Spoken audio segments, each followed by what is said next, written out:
Poof. What is up, everybody? Wow, this shirt is looking crazy bright.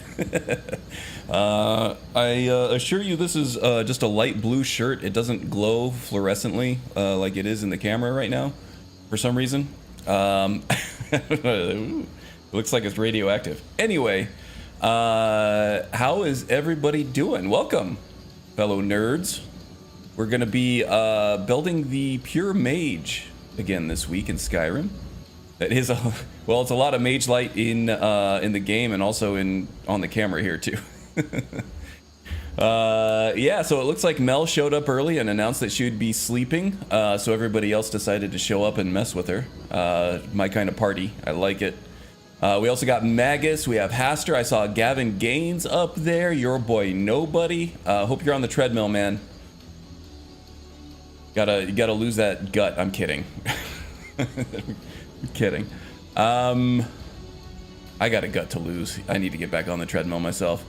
So you're admitting dipping in rads? Yes, rads. I need a bit of rad away. I think that would help, or at least wash my shirt in some rad away laundry detergent would be good, right? You brought the party, indeed. I've fallen asleep immediately. No, that's cool. That's cool. I hope you get some rest. And Haster, welcome, buddy. Hope everybody's doing well. Sorry if I missed anybody. I think I got everybody. Yeah, party's getting started early this time. Usually takes a few minutes for everybody to get in and get settled and start talking, but you know, 5-6 at 1:35. Yeah, that's a pretty lean. Pretty lean. That's a different kind of party. Yeah, indeed. Okay, thanks, Aster. Yeah, like buttons help, subscribe buttons help. It's all free. I'm not asking you for money. All the good stuff. So yeah, last episode, shoot, I don't remember what I did with this guy last episode. I think we were just blasting stuff. We're gonna be doing more blasting of stuff this time too. No new gear to speak of. I did buy a bunch of new expert level spells, mostly Odin and vanilla stuff. There's still a bunch of apocalypse stuff that I don't have yet, but maybe we'll get there today. I'm trying to focus on one thing at a time so I don't miss anything. I'm trying to try them all out. One of the big things is a lot of these higher level spells are powerful, but they're also AoE, their area of effect, right? They have a lot of splash damage, and I don't want to destroy my minions or my follower because I need the meat shields, honestly. We're very much a glass cannon with this character. So I'm kind of limited in at least the destruction spells that I can use. The illusion spells are fine. I can splash away with that, but the damage, especially the high damage ones, they get a little dangerous. Really only have fat around my waist and my butt. What about the boobs? I'm a boob guy. Tell me something good here. I'm kidding. Please don't send me pictures. Don't at me. Finger blast some bandits? You betcha. You betcha. Okay, so blast indeed we will, because mostly we're using Thunderbolt. And Thunderbolt has the fun side effect of completely exploding enemies from time to time. Just like that. So, Finger Blast indeed, with some extra blast. Yeah, we were using this a lot last episode too. It's going to be stronger this time because I have modified Zakrisos to be belt mountable. So this grants 63% resistance to shock, and shock spells do 25% more damage. 25% at this level is quite a big little bump. I also did a round of alchemy leveling and selling some stuff off, so I had some money for expert level spells. And I got some really strong fortified destruction potions here, some really strong ones. Most of them are around, 20% up to even 68, 70%. But this one here, 136%. I got to make sure to use these up. 62% is amazing. The 136% comes from, I think, Dragon's Blood, which is a setting in Hunterborn that allows corporeal dragons that you can harvest ingredients from. It also allows you to take some of their blood, and it has some very powerful alchemical properties to it. So I believe that's what's going on. If not the dragon heart, I don't know. Might get back to that, but that's a little bit overkill for right now. We just got to make sure we're using up our potions because it's causing a lot of encumbrance, you know?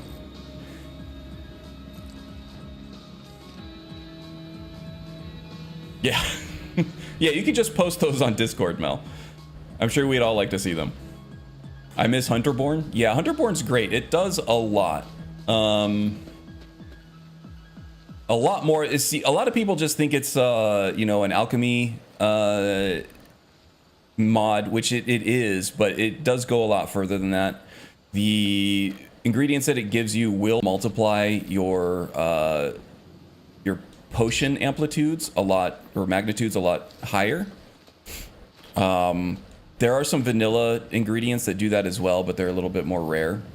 This gives you better boosts to those, and also adds things like hidden quests, new items that you can craft, new weapons with Scrimshaw, all kinds of good stuff. Cucumbrance, yes. That is why the mage here, Calendil, is wearing robes instead of pants, is because it's the only thing that can contain his massive elven hog. Yeah, I said it. It's going to be one of those streams, guys. I am in a mood. I got a wild hair up my ass. And I do not believe in manscaping, so you all got to deal with me.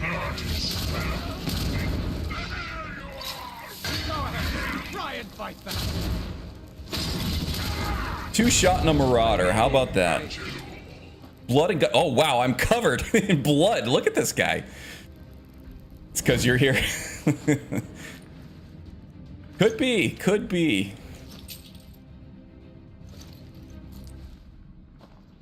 I mean, you kind of set the stage when you showed up early and said you're going to be lurking and farting silently the whole time. So, I mean, it's just a natural evolution of that comment that you made to everybody for some reason. When I was a boy, my friends and I used to play Seek the Wampus. Your own High Elf Mage has recently reached the end game. Yeah, you said nothing about farting. Lies. Yeah, we're a little bit farther away. I've been playing the warrior alongside this guy, and he's a little bit more ahead. He's kind of entering end game phases, you know, once we get some shouts and things like that. So yeah, this guy's been a little bit slower. I've also been piss farting around with the new vehicle in Starfield. That's been a lot of fun. Diablo 4. I started playing. Well, actually, I got my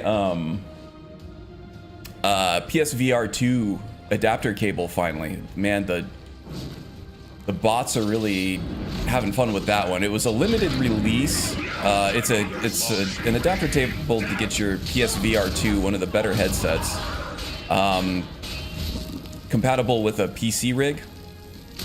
And of course, all the scalpers and deployed their bots to try to get that thing because it was going to be more of a niche item. So it was sold out everywhere. I finally found it on Target, and on Target's website, got that shipped. So I got that all set up. It all went really well, and I've been playing some Senua's Sacrifice in VR, and that was a powerful game on a flat screen, but in VR, that thing is it is strong.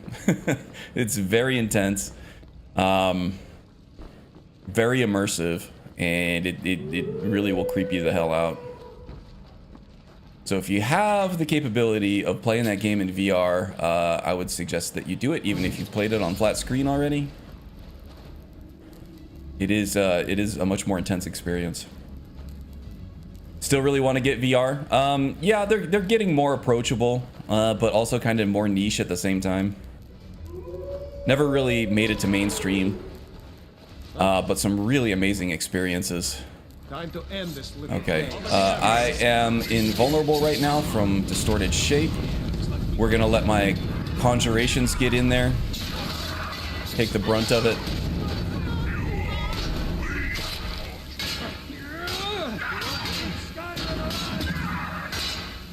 This is a lot longer than 10 seconds. I think maybe I have some kind of amplify alteration or something that makes this distorted shape last for longer. You can see in the widget up in the upper right hand corner that that is about to expire now.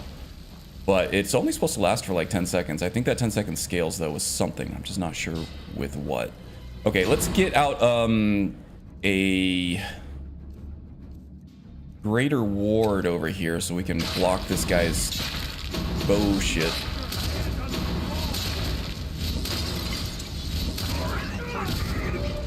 Ah, got what was coming to him. Alright, how are the minions here? Belrand took some shots, but he's okay. We got one Dremora Lord over there. Let's go ahead and refresh those guys. Yeah, we're here now in, what is this, Swindler's Den. We are doing the quest for Sadia. I just figured this would be a good place to come and blast a lot of enemies, work on our destruction skills and things like that. We're probably going to be siding with Sadia here just because I need the Thunder Fodder to level up my skills.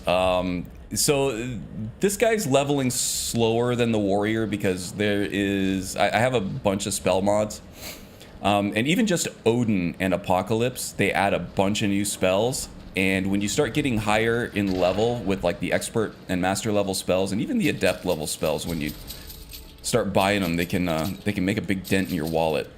So with the warrior, I was able to spend most of my money on training. And with this guy, I have to spend most of it on spells. So those training levels, they gotta wait. Hello. Really? Time to end this decay.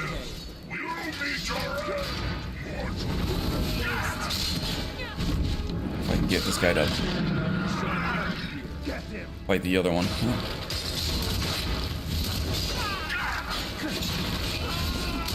Kaboom!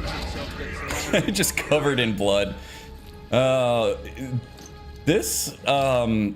knew that the mage was gonna end up like more gory and bloodthirsty than the warrior?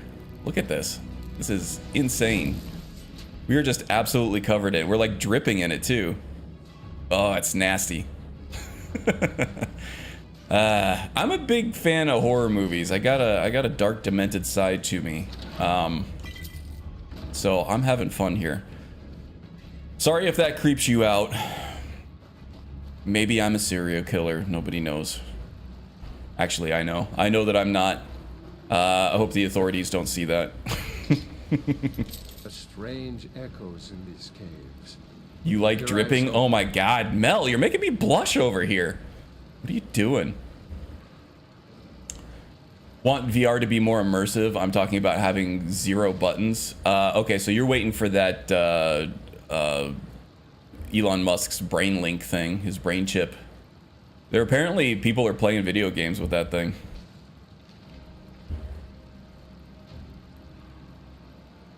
Recently started a vampire spell sword character with the Shadow Mage spell pack and a ton of health absorption. Hey Boone, welcome, welcome. My last time at Swindler's Dead was pretty intense and much harder than I expected it to be. Yeah, it's this choke point right here for me. I like to try to use this as sort of like, oh, what was trying to think of the name of the place. It's the basis of the movie 300, where they funneled all the Persian warriors into like this basically single file path that they could then fight them as they needed. Tactically, you see something like this and you want to funnel all these enemies into this area so you can take them all on one at a time, but there are some high-level archers, and there's a mage up here that just wants to nuke you from where you can't even reach them.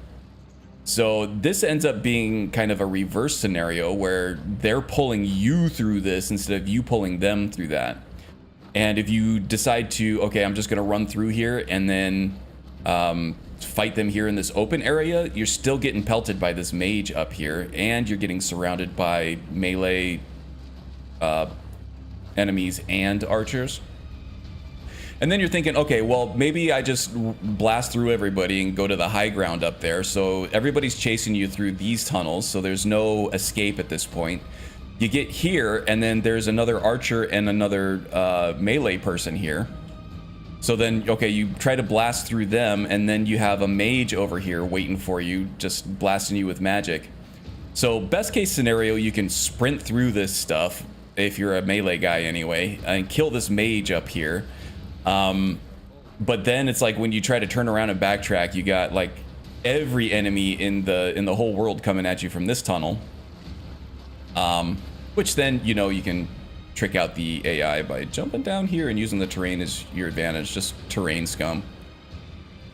But that is a very long path to try to not take any damage.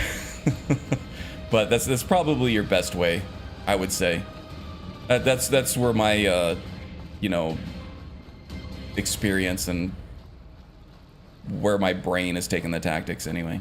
You probably had a different experience. I'm a couple videos behind. I got a lot of watch later videos.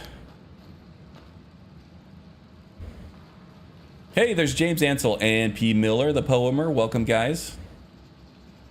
I'm doing good today. I'm feeling good. I've been sleeping well lately. That makes all the difference in the world, right?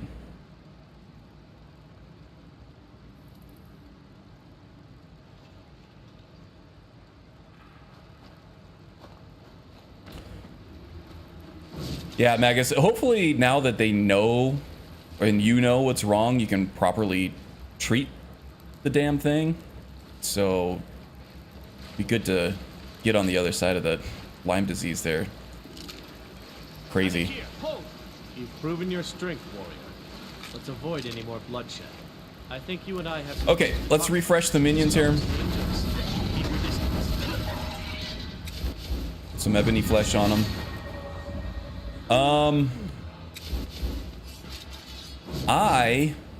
I'm just gonna kill these guys.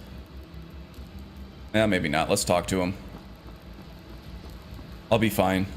Stay your hand, warrior. It's no secret why you're here. And you have proved...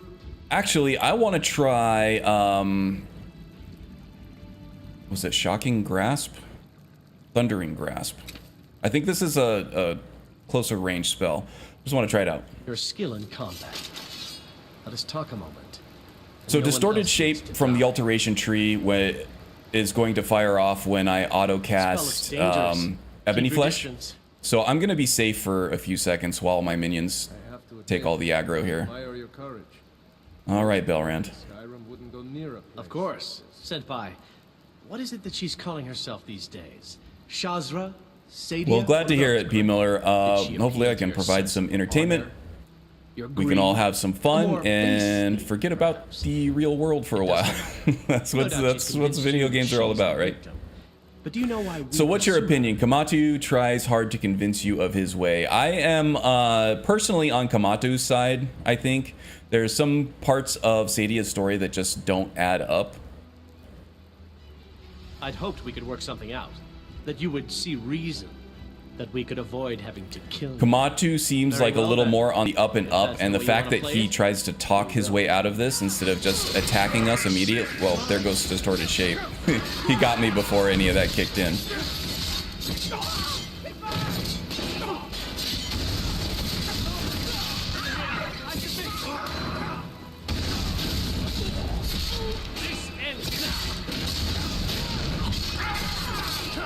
Wow, this is powerful.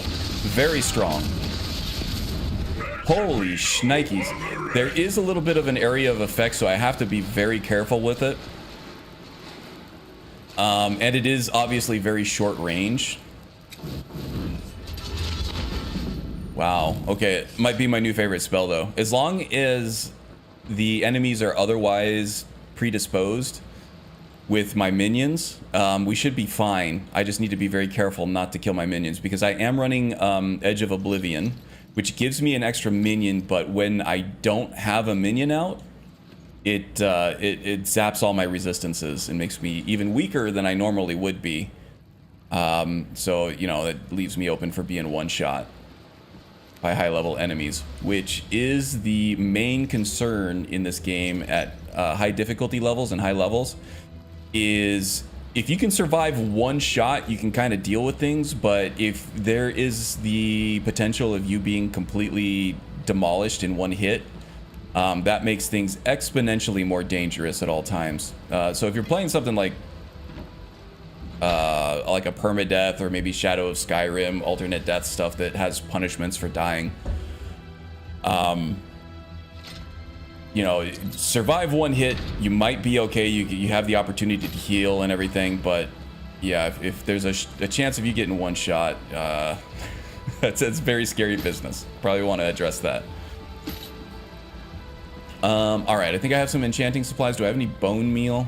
I think I can probably make some bone meal. Do I have any bones? Yeah, well, all right, we'll just give everything to Belrand.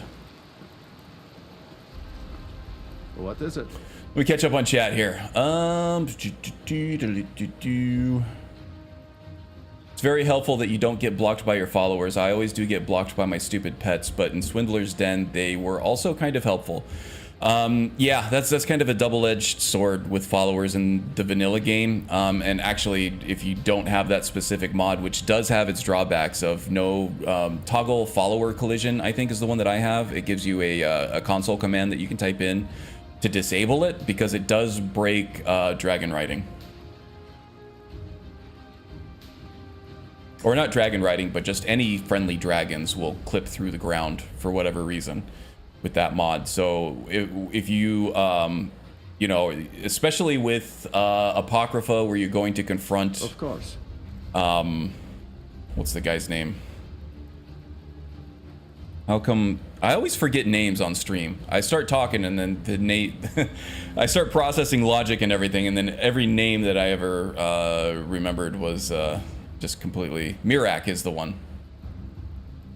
Followers. Minions are where it's at. Well, I mean, if you're doing it right, they're very technically close to the same thing, right?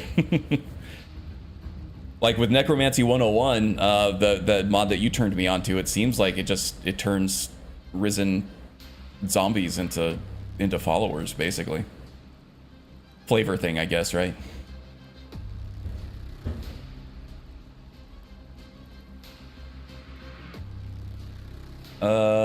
But yeah, I'm running the mod that I can just pass right through my followers, and my minions are pretty much just anybody who's friendly. Let's see, we got Rael Mappa. Welcome, welcome. I gotta figure out the coloring on these subscription notifications. Sometimes they're hard to see based on what I got going on screen.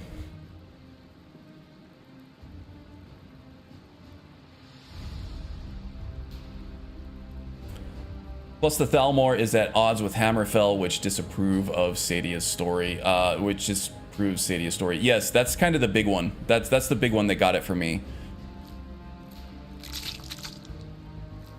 Oops, I'm going the wrong way here. The Thalmor do have a presence in Hammerfell. I think they actually do have like half of Hammerfell. But probably not the half that Sadia is coming from. If she were accused of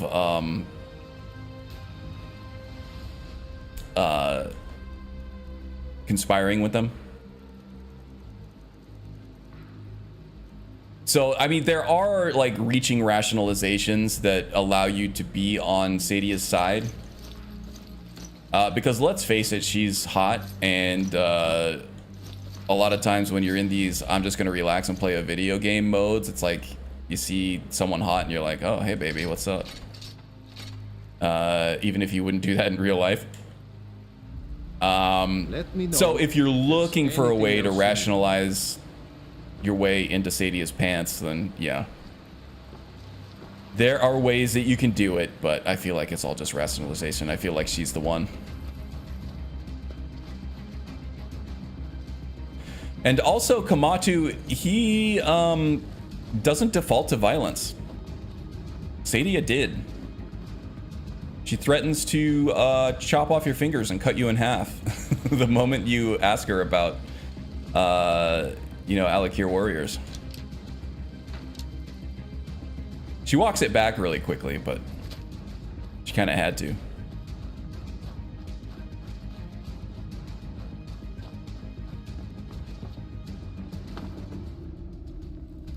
She's not hot, it's just her skin color.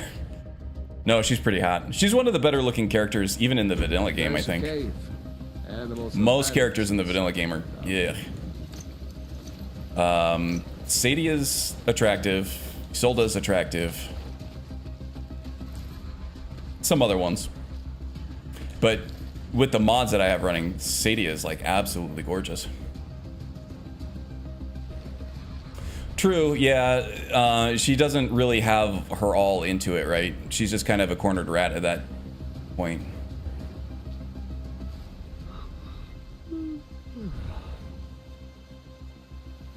Glad just had a ton of rain really have around. Good for growing crops, but needs a ton of water. Okay. Yeah, she's pretty hot in all my games. Yep, absolutely. I had a mod which makes her a follower if you side with her. Yeah, that's pretty cool too. You don't get a lot either way. You get some money, right? And just some favor from one person or another. I don't think Sadia is even marryable, is she? It'd be cool if she were. That would be like a larger reward for siding with her, I suppose. Okay, we got to return to Sadia. We'll get some money, maybe a little something else too. They are pixels. Hey, you know what? Even digital images of real people are just pixels on a computer screen. Go ahead and burst our bubbles, Acid Rain Mel. We like it.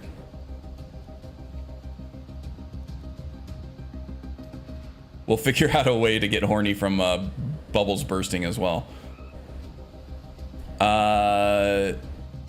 No, she's not unless you use mods. Yeah, I do have a Nether's follower framework, which I believe lets me, you know, pretty much add anybody as a follower to the game. It runs a script on them and lets you kind of take them with you. It can be buggy with like essential characters and characters that have scripted events here and there. But you can do it. Let me stare at her pixelated boobs, Mel. Yeah. A lot of times for us, it's quantity over quality. And she's got a lot of pixels. Is this Rallis? Oh no, here we go. I'm supposed to deliver. Your hands only. We can go back to Solstheim. So I did figure out the issue that I was having with the Dragonborn questline. I'll go through that in a second once I get through these cultists. Gotta go.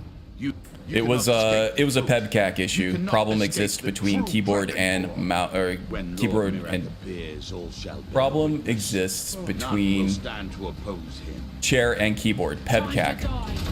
That's what we call stupid user errors in the software industry. Oh, I forgot I had this spell active. I got to be careful with this thing. Everybody good? No splash damage? Okay. Yeah, so I went to Solstheim before I even started the main quest line, before I'd even been up the 7,000 steps to see the Greybeards. And so the Dragonborn quest line was just not even active when I went there. So Neloth didn't come and ask us about anything after we had got done with that Allmaker stone. No, I don't remember what stone that was. The Sunstone, I guess, over there? Or the Earthstone? I don't know. And also Freya wasn't at the Temple of Mirak when we went there. I don't know what was causing the crashing. I still think it was a Wonders of Weather thing because we were having all kinds of weather at that point. But if I go back there now, after I read the letter anyway, we'll probably be good. I'm sure that was the only issue there. So that's good to go. We also, let's see, I think we got a letter from Rallis.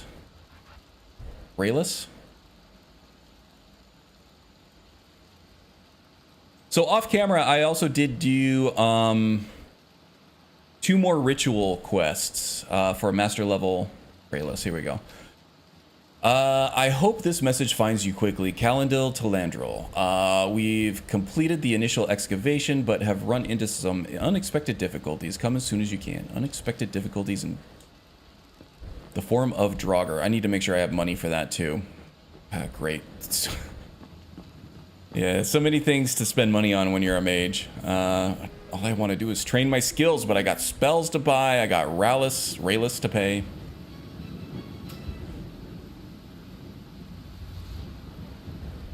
I need to buy a controller for PC. I'm assuming Xbox is best. I would say so, yeah. Razer also makes some pretty good ones, but my personal opinion is that this controller right here, this is the Xbox Elite Series 2 controller, is probably the best one on the market. It does have some reliability issues. The bumpers on the top tend to go out. And of course, with any modern analog controller, you're going to get stick drift eventually. But Microsoft has addressed that with these controllers, offering a full year free replacement under warranty. You just got to ship it off. But I've gotten 2 for the price of 1 on all of these controllers. I've had 1 replacement on every one that I've owned. Stick drift. What I really like about this one is that it does have a replaceable directional pad on it, so you can actually, I'm clicking all kinds of buttons here that I didn't realize. You can, like the directional pad on here, you can take these things off, snap them in. They have different shapes of those, different sizes for your analog sticks. So like if you like to play first-person shooters, this actually has a Control Freaks extension on it. It makes it more precise. You don't have to throw you can move the stick a little bit farther, and it translates to less of a throw. So it gives you a little more precision movement, without having to be like super precise with tiny little movements. It turns micro movements into macro movements and gives you a wider throw. But the main selling point for this for me is on the back there are paddles where you don't have to use your thumb. You don't have to take your thumb off of the sticks to push the buttons. So if you're moving and looking around and everything in the heat of battle, you can use these paddles on the back to not have to stop moving or stop looking around. It's really good. So I can do that with health potions, which you saw me use just now. Health potions, things like switching weapons. I have a hotkey mod that I'm running that gives me a lot more hotkeys that I can map to different buttons on my controller. So yeah, all kinds of good stuff. All while I'm moving, which is great. So this is the one that I recommend. It is expensive. I think the core version's like $150. You can get it on sale for like $120. The full version with all the attachments and stuff is probably upwards of $200. I would imagine the prices come down on them a little bit now. But if you're spending a lot of time on your controller, you know, it's not that much money if you're, you know, spending hours and hours a day on it.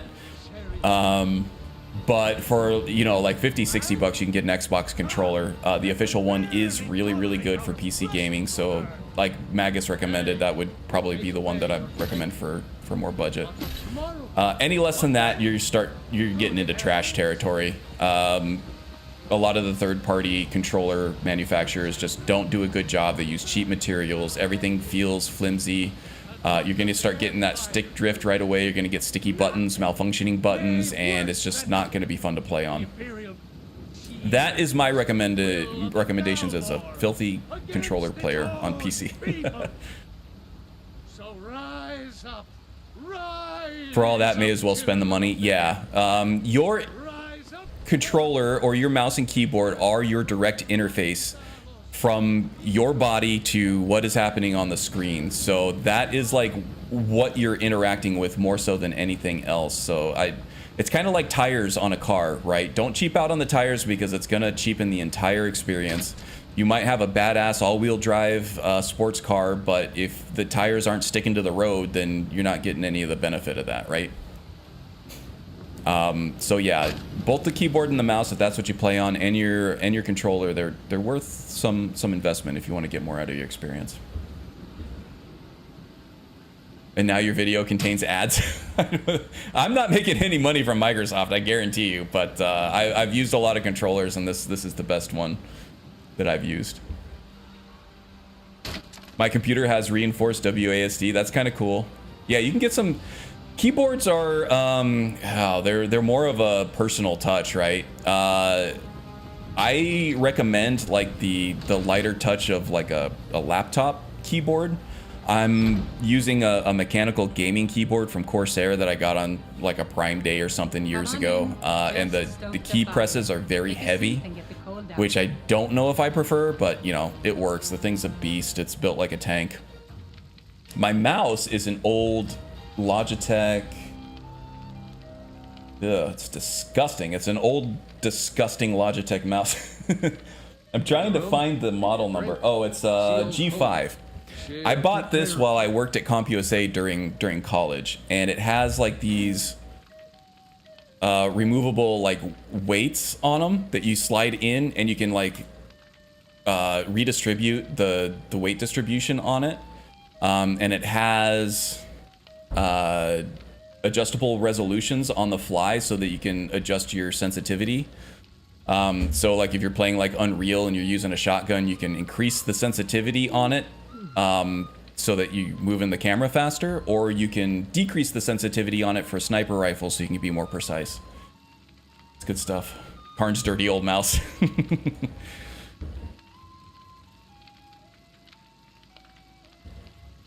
Don't forget to like the video. Thank you, P. Miller.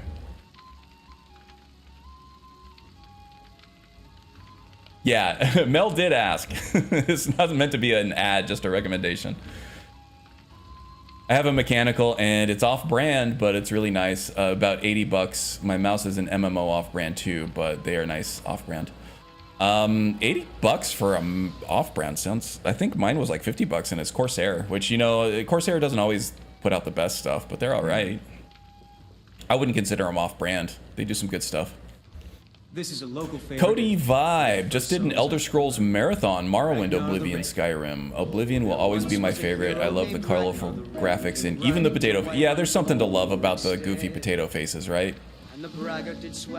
Man, you guys are chatty today. I love it, but it means that I'm like not playing the game very much. Welcome aboard also, Cody. I'm not sure I've seen your name slip in before, but I love Oblivion too. A lot of people are going to have a soft spot for the first game that they played in the series. That's why you have so many old fogies that are insisting that Morrowind was better than every other Elder Scrolls game. At last, I can rest safely. I like a lot You have done me a great service, warrior. about Oblivion, but I managed to I acknowledge the upgrades that Skyrim's provides on top of it. For now, For Oblivion, I thought the writing was really good. I loved all the little side stories that you could find just by exploring different castles and things like that. Depends. You could go into a locked part of a castle, go to places where 99% of the player base is not even ever going to see. You can find an NPC there, like, crying into her wine and ask her what's going on, and she's going to give you a side quest to go do, and it's usually very well written and a charming little story.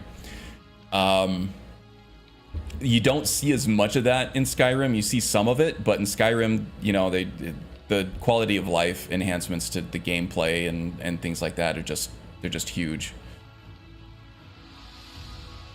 And the technical improvements as well. What the hell? Oh, in the menu. Okay. Mm-hmm.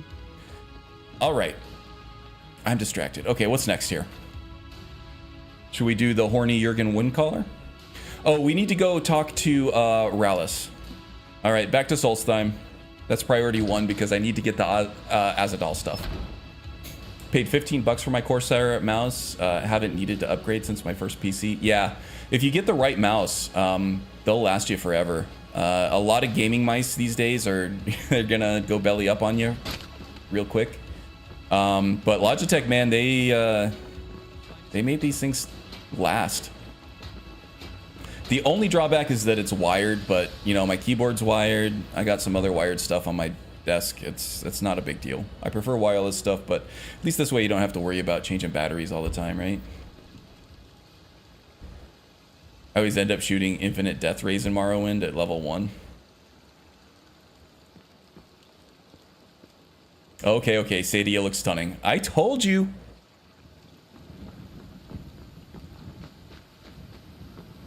I told you. You didn't believe me.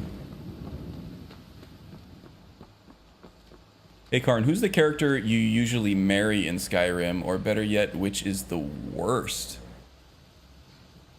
I usually go with Isolde because she's there. She's available, like, in one of the most central parts of the game, if not the most central part of the game. And it makes sense. She opens a shop and she's always wanted to become a shop owner, so that just kind of makes a lot of sense. It all fits. She also has a nice voice and she is attractive. So she's usually who I default to. I'm trying to think of who the worst is. I don't know. Who's the worst? Who do you guys think is the worst?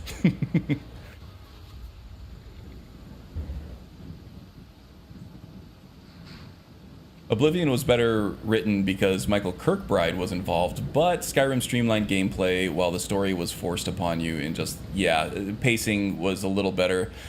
Well, I don't know. Pacing in Oblivion, I think, was probably just as bad as Skyrim.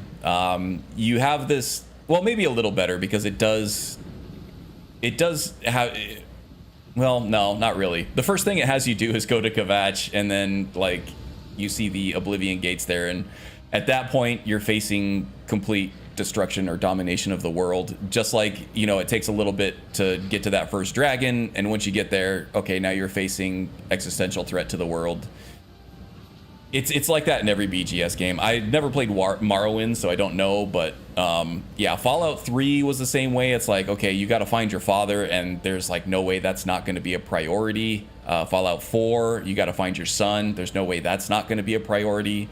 Oblivion and Skyrim, you're going to fight against the literal end of the world, so there's no way that's not going to be a priority. So I don't know. I think it's pretty much a trope at this point.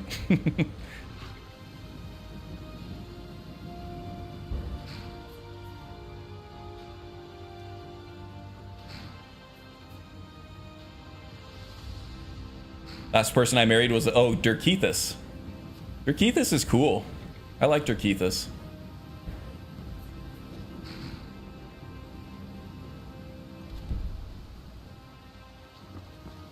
All right, we're character building here. We're not doing any challenge runs or anything, so I am not going to feel bad about just fast traveling. Sorry if you think that makes me a filthy casual, but there's a time and place. Character building is neither. The worst I married was Maven Blackbriar, but that was for a certain character I played. That's not a vanilla that's not a vanilla spouse option, I don't think, though, right? That has to be by mods or something.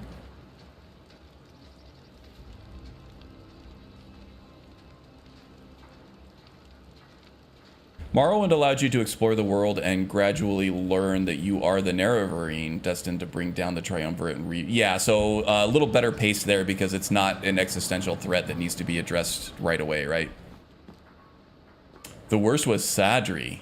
He was not nice as a husband. I have not experienced that yet, but that sounds like a strong contender for number one. Bad spouse. Technically speaking, female characters are stronger than male characters because of the blessing of Dibella.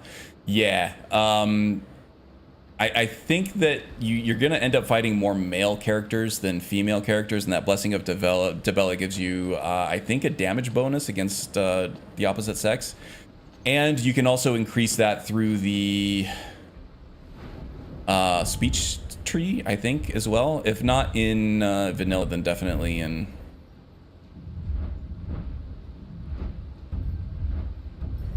Maybe they removed that in Ordinator. Because that is like a wonky balance decision, right? That Anai likes to try to clean up when he can with these overhauls. So I think in the vanilla tree there is an opposite sex damage boost or something to the effect of that in the speech tree. But yeah, also Dibella's Blessing. Mule and Aaron, ew, yeah, that's a 2-for-1 deal, right? Aaron just doesn't go away. And I think he's essential too, so you can't just off him. Or maybe you can, actually. Talk to Captain You definitely Delphine. can through Seeking passage to console Solstheim? commands. Who do you simp for in Skyrim? Well, Sadia, obviously. Well, I guess nothing bad happened the last time. Fine. We'll sail as soon as I get paid. Miola's great though. She is like an actual warrior. Right then. Let's be off. She's got Grim Sever, so she's got like a unique blade that she wields, which is badass.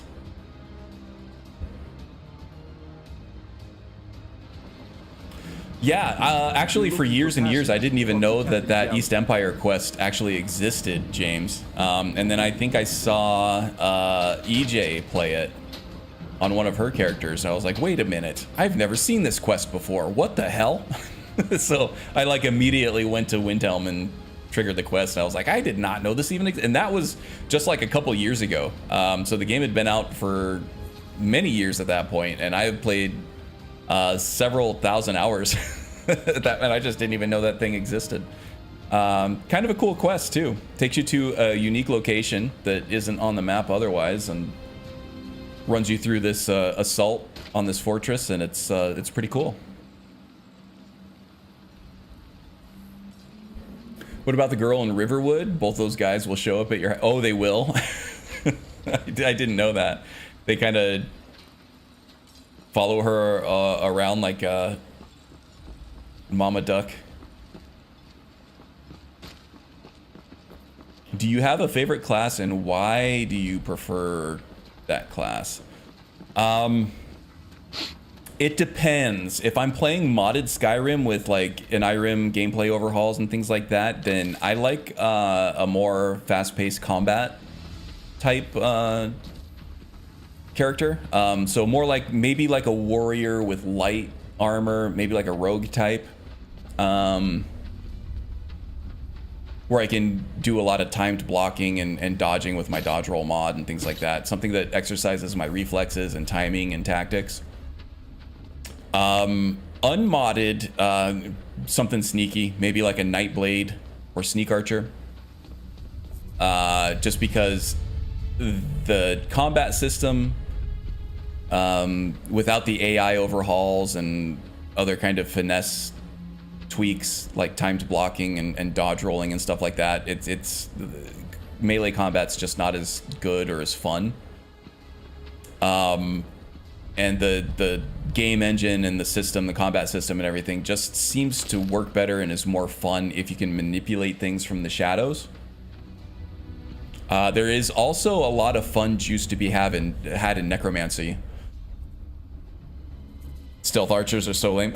Well, I mean, I think they're only lame because we've all played them so many times, and they also don't really present much of a challenge, right? Beyond like the first 10 or 20 levels. Once you start getting a few perks or maybe the muffle spell and things like that. But yeah, there is some really cool, interesting like juice in the necromancy line too, as far as like who you can dead thrall, what their special abilities are, and how to combine them, and things like that, like what the most powerful minions are. That can be very, very interesting as well, and that can be like the full basis of a gameplay, is leveling up to a point where you can actually dead thrall like the most powerful, like what's the guy's name that you do for the Dawnbreaker questline, Periite, or Chendor. He zip zaps all over the place. It's really cool stuff. So yeah, I probably made Magus very mad by saying Stealth Archer, and then very happy by saying Necromancer. I'm single-handedly making him bipolar. Deal with the Draugr, this whole little venture of ours is over. Might be over either way. I always play Archer, but with minions. The place started crawling. We could have missed something. No, I don't have a problem with stealth archers. My only problem with stealth archers is that I've done it enough that it's kind of it's just a little dry for me at the moment. So on my channel, I have a bunch of build guides, and what I was trying to do with my build guides was go through every Oblivion class in alphabetical order and do like an Ordinator modded playthrough of it and an Irem modded playthrough of it, and then create a build guide for it. And I think that PC Outcast has already done this, but my own flavor, my own brand is to go really deep dive into these builds, what makes them tick, identify some nuanced synergies and things like that, and give you some really fun things to try in your own gameplay. So the first three I think was like agent, acrobat, agent, and then the next one was going to be assassin. And that was like 2 stealth archers in a row, and then it was about to be a third one, and I was like, oh, I just can't do this again right now. I have to go play other characters. But you know, we got there. We'll get back to it. For the Guardian series here, I already have the Warrior and the Mage, but I still have to do the Thief, which is another stealth archer.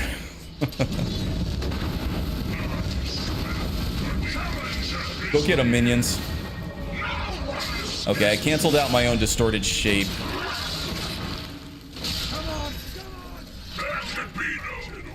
These bozos did not stand a chance. Did we get him? I think I missed because of the terrain. Oh no, he got him. Nice. I'll carve you into pieces.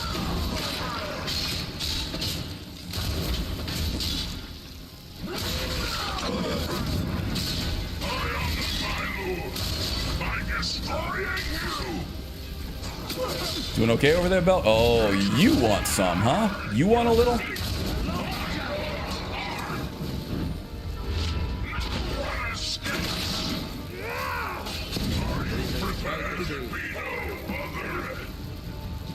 So yeah, Mage pretty strong. I think for the Thief, I'll live stream him every now and then, but I want to do a Shadow of Skyrim tactical roleplay series with that one and do more of like a traditional Let's Play. So I have something to upload that's not just a live stream in between these long builds.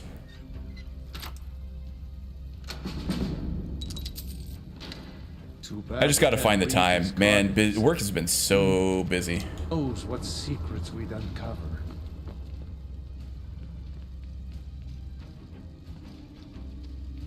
Oh, Dread Zombie is better. And I think with Necromancy 101, it makes the corpses persistent, right? So that does give Dread Zombie a little bit more, or Raise Zombie, or whatever your raise spell you're using that's not Dead Thrall, a little more value.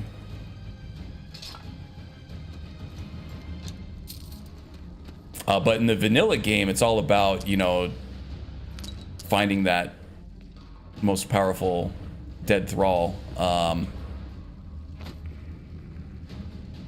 then, of course, like what is this? Oh, that's a pickaxe. I was thinking that was a sword. I'm like, I haven't seen this sword before. I was thinking this was the handle, and then the cross guard right here, and then the blade. I was like, I haven't seen a sword that looks like that before. But no, it turns out it's just a pickaxe on top of one of these ancient Nordic exhuming tools. Okay, this is still blocked off, I think, for good.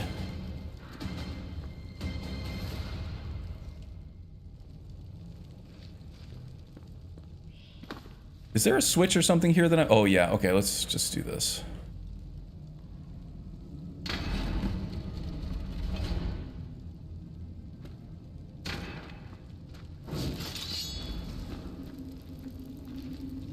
Okay, we got Ozadal's boots here. I don't think we have any more friends waiting for us in this chamber.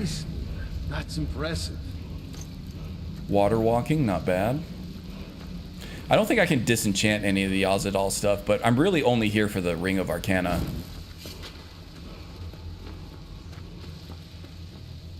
Hey, we got a wild panicked monk in the chat. Everybody watch out.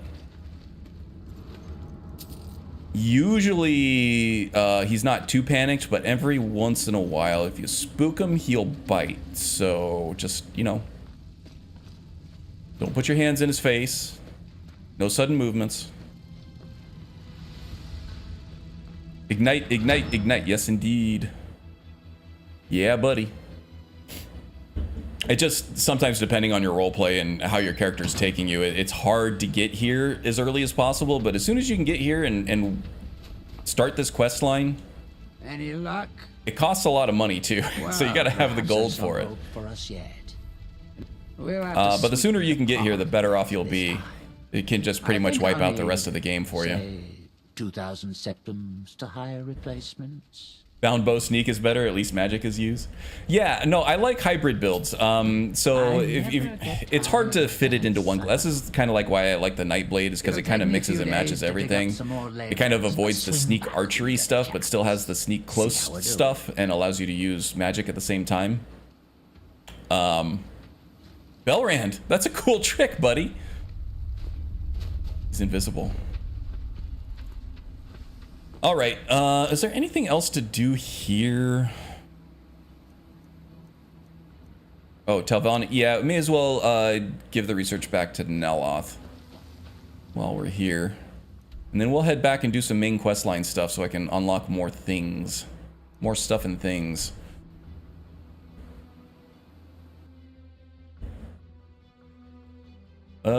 Let's see. I know it's been talked about before, but confirm for me Okado's recital. Like, spells will overwrite each other. Last one stored wins. So flesh spells will overwrite each other. So if you have like oak flesh, stone flesh, and ebony flesh, whatever the last one cast will win. But you can't do that manually either, right? You can't stack those on top of each other. And then so cloak spells also, those will all fight with each other. And I think there are some things that are considered cloak spells that you wouldn't really realize that will overwrite each other. I think you can have a flesh spell and a cloak spell, but you can't have, say, like frost cloak and flame cloak, or even frost cloak and like soul trap or soul cloak. So you got to be careful with that. I'm also only using a flesh spell on Okado's recital, even though Okado's recital gives you 3 slots, which is very powerful. I am also running this. And let's see, 1, 2, 3, 4, 5, 6. Here we go. In the alteration skill tree, in Ordinator anyway, this isn't a vanilla perk, but distorted shape. So when you gain armor in an armor spell in combat, or enter combat with an active armor spell, you become intangible and unable to be affected by spells or attacks for 10 seconds or until you perform an offensive or defensive action. So this will trigger if you have a flesh spell in Okado's recital, right? But if you have anything else hooked up to Okado's recital, a cloak spell, I don't know, maybe some other kind of buff spell like tree rings or restoration spell or something like that, those count as a spell, as an action that you take while you're in distorted shape, and it will immediately cancel out your distorted shape. So for me, distorted shape is extremely powerful. If I enter a room and there's a bunch of enemies in there and my minions haven't caught up to me yet, I'm pretty much dead. But with distorted shape, it pops off ebony flesh, and that's it. So that will trigger distorted shape, and I will stay invulnerable for, actually it's more than 10 seconds, because that 10 seconds is scaling with something else. It's more like 20 or 30 seconds for me. That gives all my minions and followers time to come in, take all the aggro, and then I can back off, let the battle start unfolding, and then I can start picking people off with my destruction spells. That's my spiel about Okado's recital. What about licking? Mel is in a mood today. My God. She was talking about dripping earlier, and now she's talking about licking? Don't feed the monk. Oh, biting versus licking? I've never been licked by a panicked monk before, but that would be a new and unusual and maybe a little exciting experience. I'm not saying I'm opposed to it. I'm just not saying I would go out of my way. Soul Cloak will cancel Elemental. Yep. And there's some other things I'm not thinking about too that'll cancel out each other that count as a cloak spell, but they're not like explicitly mentioned as a cloak spell, and I'm not thinking, I'm not remembering it. One of my favorite pastimes when I'm not playing a video game is cruising the Skyrim forums and just seeing what kind of cool stuff people are coming up with. A little bit of toxicity in there, but it's slowed down quite a bit, and just a lot of people sharing information now, along with a whole lot of stupid questions.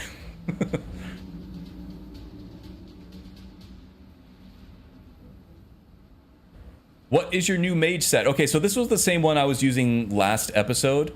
This is the Avallac'h robes from Divine Elegance. I think they look really, really cool. They're very high quality. They come from The Witcher 3, from the character of the same name, Avallac'h. They also come with a mask that I'm not wearing because, you know, I just thought that the mage looked better without a mask. I want to see my character's face, you know? But yes, very high quality, looks very good in Skyrim. It's a unique piece that is not in the leveled lists, so you're not gonna see those on anybody else. So you get a nice unique piece there. It's all unarmored. I think there is also a light armor variant of it too. So if you're a light armored guy, then that's your thing.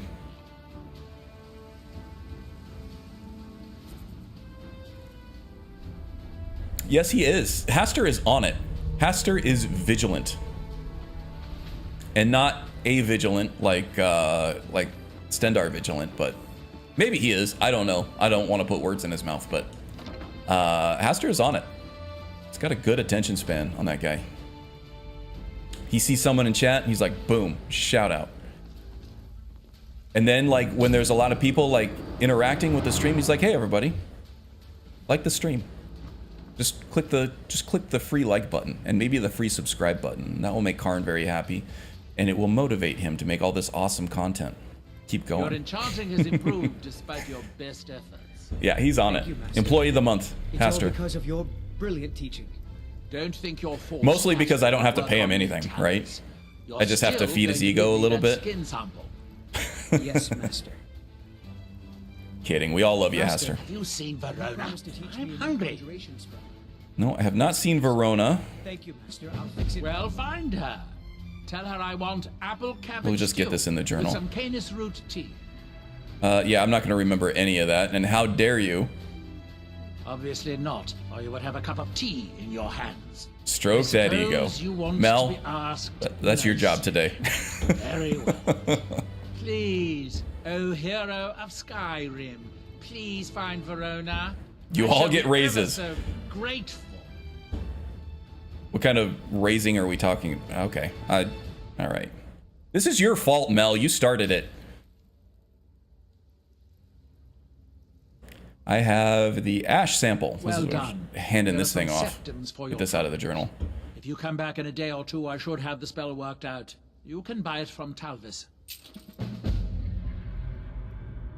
Done enough? Oh yeah, you've done plenty. Making us all tingly. Okay. I think we're good. Now, where did I put... Oh, yeah.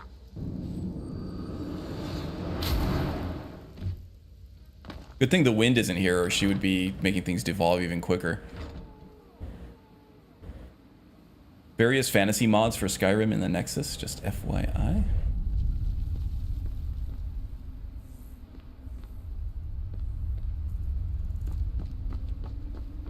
Y'all talking about Warhammers? I'm sure Mel has the two things ready to go for Warhammers. Okay, here we go. Back to Skyrim. Let's go do Ustengrab. We did this last week with the warrior. I think it would be interesting to see, you know, just how different it is with a mage instead. Warhammer fantasy mods. Gotcha, gotcha. Warhammer 40k.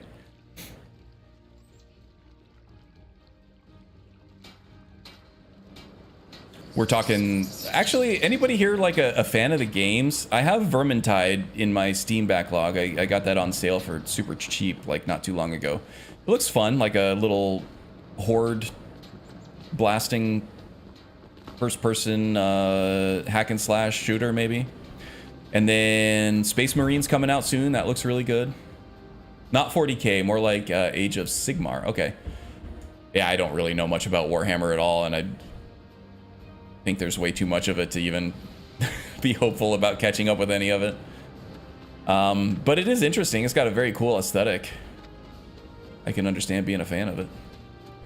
I also have Vermintide, but never played it. Yeah, I got a bunch of stuff on Steam.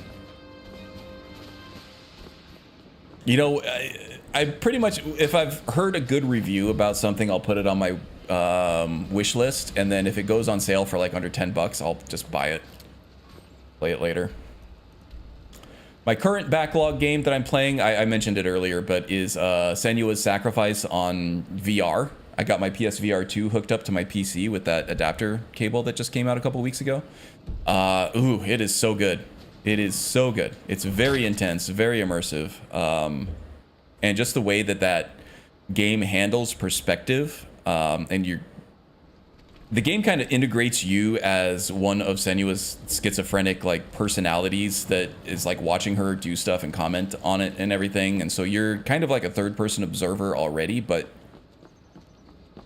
when you're playing a third-person game from a first-person's perspective in VR, it becomes something that's like really unique and novel and kind of brilliant. And that game was already like very crazy with its different effects and its depiction of schizophrenia and other psychopathies and stuff. And it's just an amazing experience. It's so intense, in fact, that I can only like stand like 45 minutes at a time in the headset with it, and I have to take a break and get some water. A little bit of motion sickness there too, just because of the third-person perspective. Oh, we got a Durgan. Durgan, do we have? We don't have any minions. Let's get these minions out first. These are not ranged minions. Okay, the dragon does not seem interested in actually fighting. Just a flyby Durganing. We're good.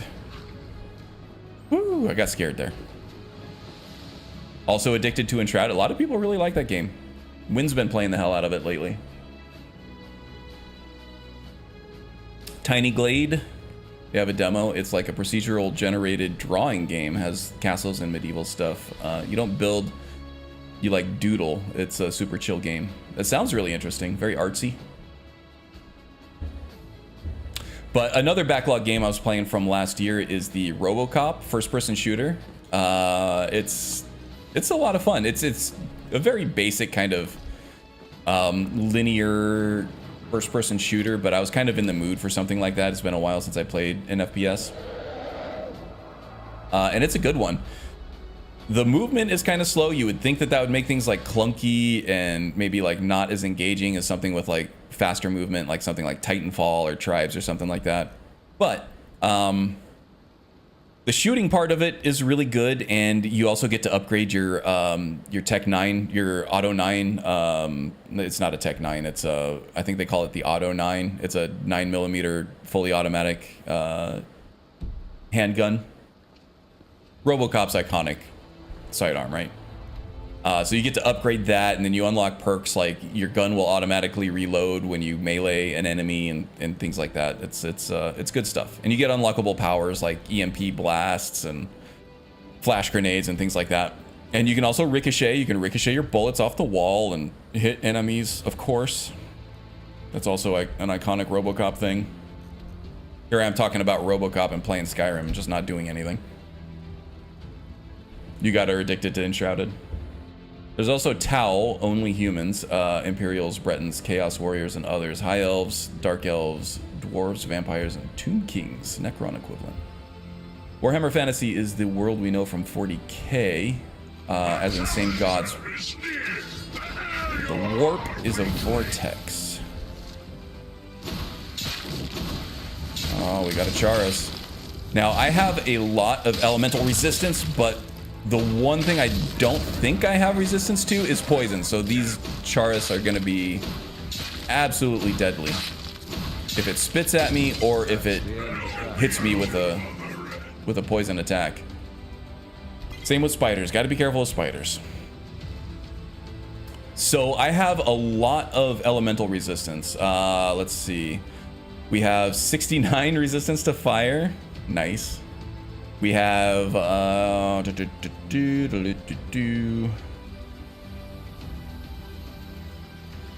69% resistance to frost, also nice. And then we have shock resistance with Zakrisos, 25%. And then we also have a silver triptych, which is a new effect from Summer Mist 4.x, which grants another 25% resistance to fire, frost, and shock if you already have all three of those resistances. And I also do have a necklace that I can put on for dragon attacks that grants 91% resistance to shock.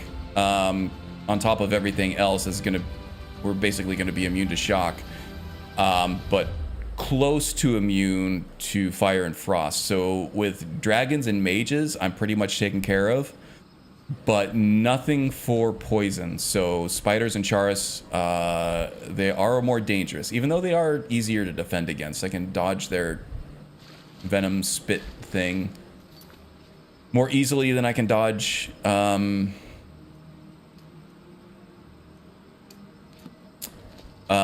mage, fire, or dragon breath attacks.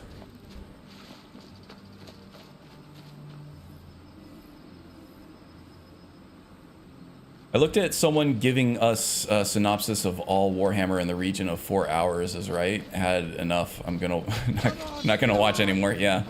Well, I mean, it's been around forever. I don't know that it's been around as long as like D&D, but I think they've done a lot more like explicit world building around their different worlds. So there's no shortage of it. Oh my god, you're just gonna leave that Charis there? The kill cam keeps saving him. There we go. Woo. Good stuff.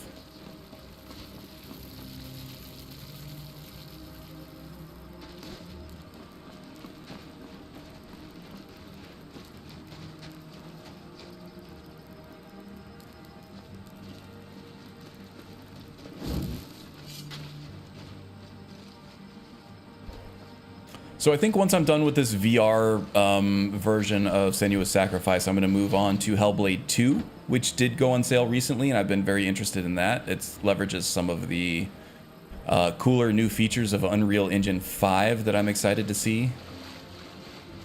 I've heard that a lot of people prefer the first one to the second one, but even the first one, I think it was probably just because the first one was so novel, is doing things that nobody else had ever done in terms of video game storytelling before. Okay, where are my minions? Really, guys? Come on. Don't want to get your boots wet?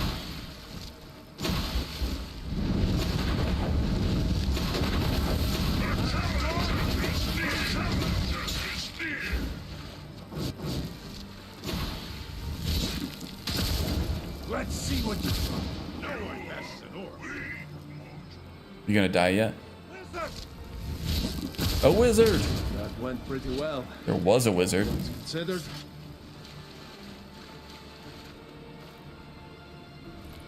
Managed to do that one from afar so I don't get all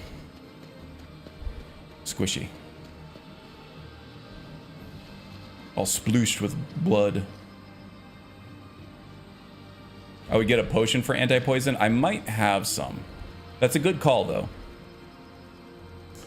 Potion of resist. Yeah, I got some potion of resist poisons here. Just didn't have them favorited. But that is a good call. See, I thought enough ahead to get prepared by making the potions, and then I just never bothered to favorite them or use them. Which I gotta get better at. Does anybody want to read some of the poems I've wrote recently? The chat's probably not the best place to post those, but if you're like maybe Icarus's Discord, I think a lot of us, or some of us, are on that.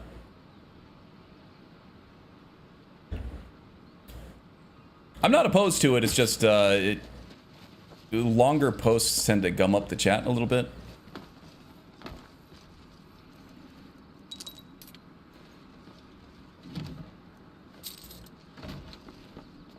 I mean, if they're short and they're not like super sad or dark, I don't really want to darken the mood too much. then maybe it's fine.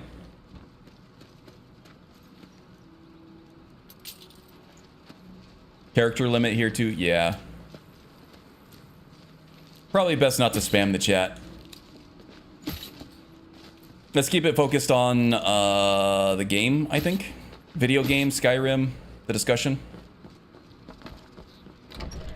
Might be best. Thank you, P. Miller, for understanding.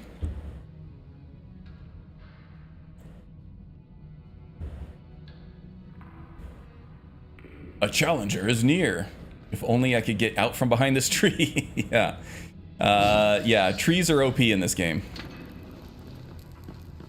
Apparently. Trees and ankle-deep water are both OP for followers in this game. Okay. Let's refresh the minions. Yeah. Fire in blanks. Argonians in a blizzard. Feel free to grab a pick and help them out. I prefer not to sully myself with... What's up, a-holes?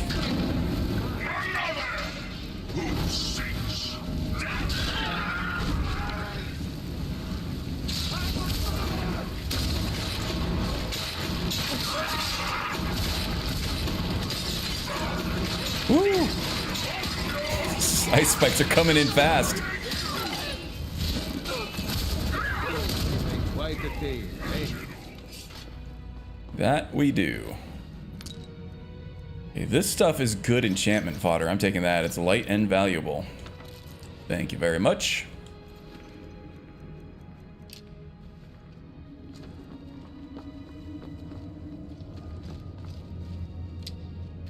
We're about to find some gold in So we did get a level up. How's our skill levels looking? So let's see. Alteration is at 100. Restoration is at 68. Almost nice.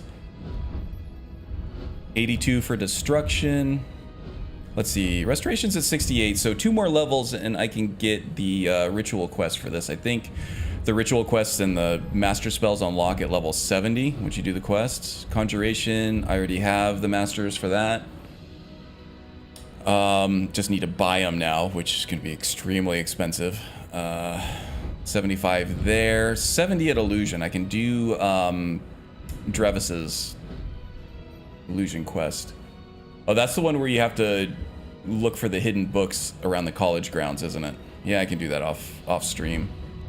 No bigs. Enchanting is at 100. Now that enchanting is at 100, I can do another gear refresh, but it's gonna be much better and more efficient if I wait till I get alchemy to 100. And I'm at 74 now. If I get alchemy all the way up to 100, that's going to strengthen the enchantment potions that I make for the sort of the mini crafting loop that I do. I don't loop through the you know, enchanting alchemy, but I'll do it like once. And that's going to be more efficient if I have 100 level alchemy. And then use those potions to create another crafting gear, use those crafting gear to create new enchantment potions, and then use those potions to create my final end game gear. And I'm just not there yet. Alchemy's... I do have access to the black book that gives me 2 skill points per skill book, so I just need to get this up to 90, and then I can go the rest of the way from there. But yeah, ruins. Still always Without away on there. respect, let's leave a few coins for the dead. No thanks. Let's see, my Dremora still with me? Yes. Don't need any more chaos, but get some illusion leveling in there at least. Woo! Getting zapped.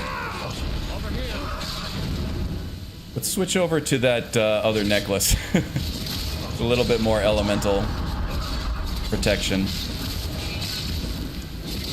We sure showed them. Okay, I think that's it for the mages, so I'm gonna switch back over to the Galder Amulet, which gives me 10% faster progression, 10% increased skills as well.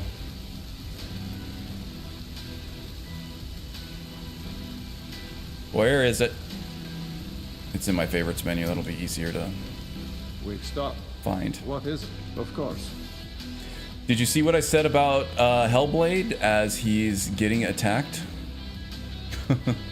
Let's see, what did you say about Hellblade? Hellblade 2 is more of a movie than a game. More puzzles than... well, that's how Hellblade 1 was, too. Hellblade 1 was a lot of one-on-one battles. The ones that were more prolonged got very, very repetitive, so I can kind of understand why they would want to shave those down a little bit. And really, the first game was never about the combat. It was serviceable combat, right? But it wasn't about the combat. It was more about the puzzles and the story. So that's why I'm thinking the Hellblade 2 got some mixed reviews, and a lot of people said they liked the first one better. But that's why I'm saying maybe it's just because Hellblade 1 was fresh, and Hellblade 2 is more of the same. But a lot of people did really like it. They said it was good, but they just didn't like it as much as the first one. So I want to cast my own opinion on it. But yeah, the combat and stuff is not why I enjoyed the first one, regardless. Yeah, it's less of... well, that's what makes it so, like, nuanced and stuff, too, right? And such, like, a unique experience, is that it's not a classic video game-ass video game, where it's like you're killing stuff, you're getting level progressions and things like that. It's more of an interactive story, but less of... it's not really a graphic novel, or not really even, like, a movie either, because you are interacting with it. You are controlling the character, and you are solving the puzzles, and you are fighting things. It's just not really all about that.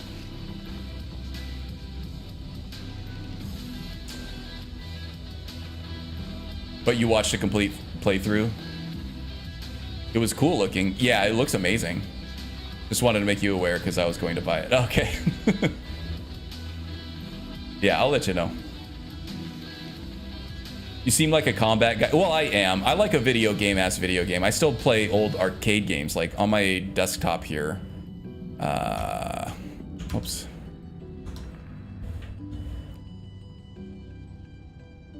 I have... oh my god, I can't even... You serious? On my desktop here, I have a Mushi Himasama. This is an arcade shoot-'em-up game from, I think, like 2003.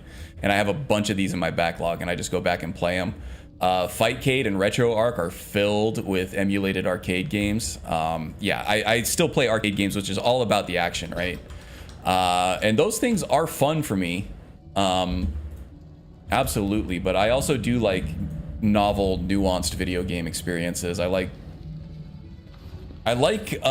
experiencing these video games sometimes as a different form of art. I'm not gonna pour hundreds, maybe not even like dozens of hours into those types of games, but I will play through them, absorb them, and I will, you know, I will appreciate them for like how long they last. And it's often something like I play it once and I'll think about it. It'll like percolate in my brain for days and days on end, like the first Senua's Sacrifice Hellblade 1 did. But it's not like an arcade combat game where it's like all the gameplay loops and everything, all the skill-based progression and stuff, as far as like getting better, getting good at the game, like you get from an arcade experience, or even just combat in Skyrim and things like that. Two different, very different experiences, but I do love them all. Things like Journey and Flower I appreciated, but I played through it once, I got it, and I was like, okay. I appreciate the artistry of this, not gonna go back to it, but I was glad to have the experience. Tough guy combat guy. Yeah, tough guy combat guy.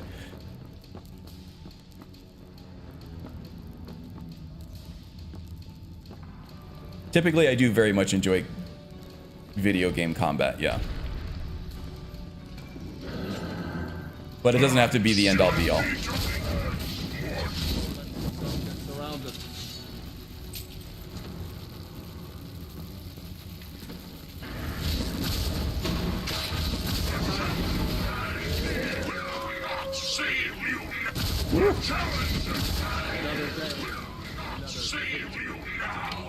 Man, these Dremora just talk all kinds of shit.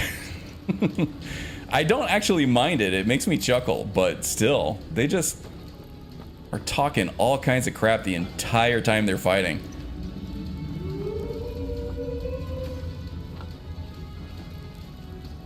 The Longest Journey. I have not heard of that one.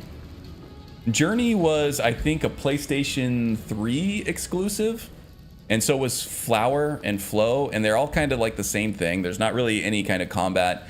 There's no explicit storytelling, but there's a lot of implicit storytelling, and they tend to be like kind of just very pretty and very like emotionally charged experiences without like explicitly telling you anything. Which sounds like a little weird, right? But then you start thinking about some Legend of Zelda games, like especially during the Ocarina of Time and Majora's Mask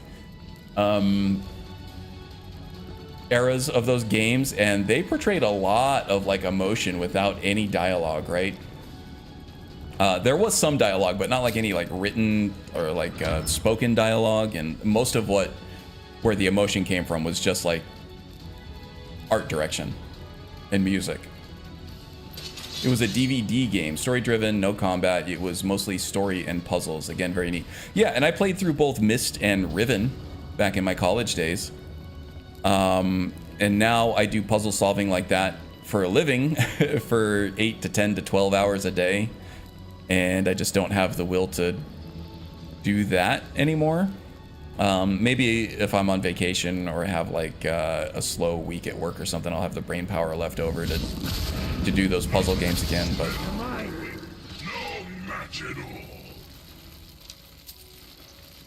you have to look those up. Myst and Riven. Oh, those are the classic like story-driven puzzle games. And that was also with like the pre-rendered visuals and like live action performances and stuff like that on like it was built for like to be put on a DVD and to like stream off of that. Very cool games. If you like that kind of stuff, I think Myst and Riven are like Riven, R-I-V-E-N, is the sequel to Myst, M-Y-S-T, and they were absolute like masterpieces of their time. But yes, you gotta get the brain firing. Had a demo for Uru, Ages Beyond Myst, like 20 years ago. Yeah. Oh, you do know what I'm talking about. Okay. The live action reminded me. Okay, yeah, that's what gotcha.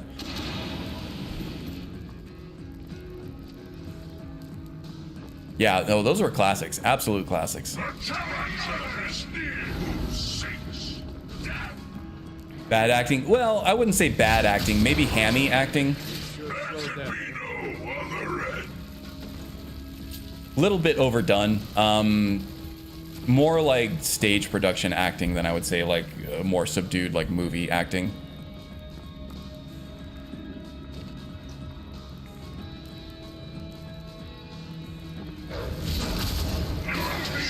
But I could see how you would get that impression. I didn't think it was bad acting, but yeah, it was definitely kind of over the top overacting, I would say. Which, I'm no actor, right? So it's like easy for me to judge, but then like I can also understand like without having a like director and other actors like around to play off of, that it would be hard not to overact in those situations. When you're just doing like monologues and everything and trying to convey all of the emotion and all of the intent through like your own actions and words and like nothing else on the screen.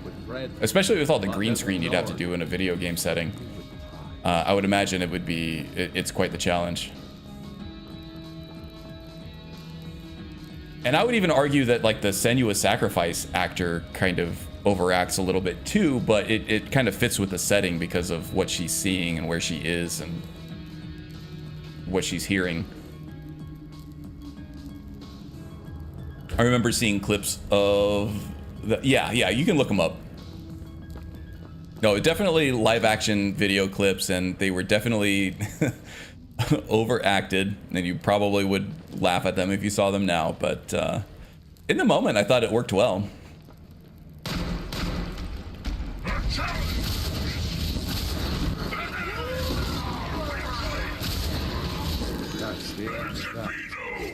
So when I'm leveling a character, I'll typically avoid hitting these falling lamps with the oil, just because I want the damage that the enemies are taking to come directly from a spell, a destruction spell, which is where I'm going to level up my skill, right? So that's a little bit of a pro tip for you. If you're leveling your character, probably try not to use the traps in the environment so much, because then you're not getting the level progression for that.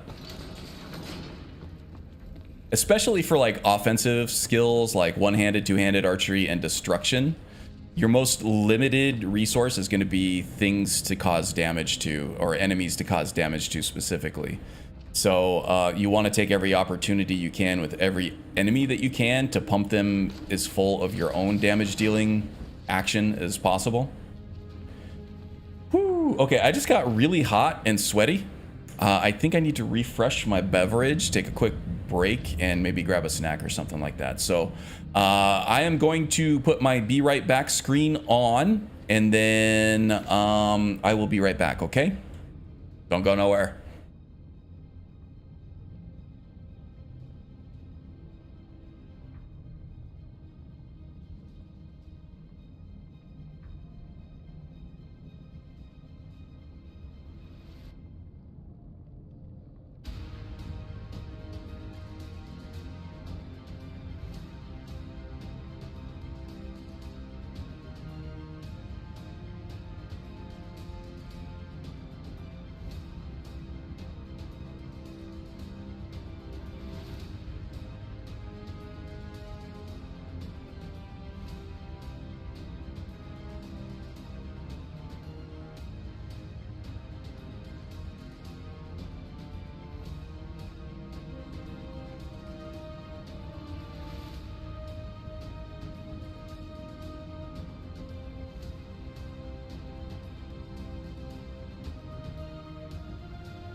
All right, we're back.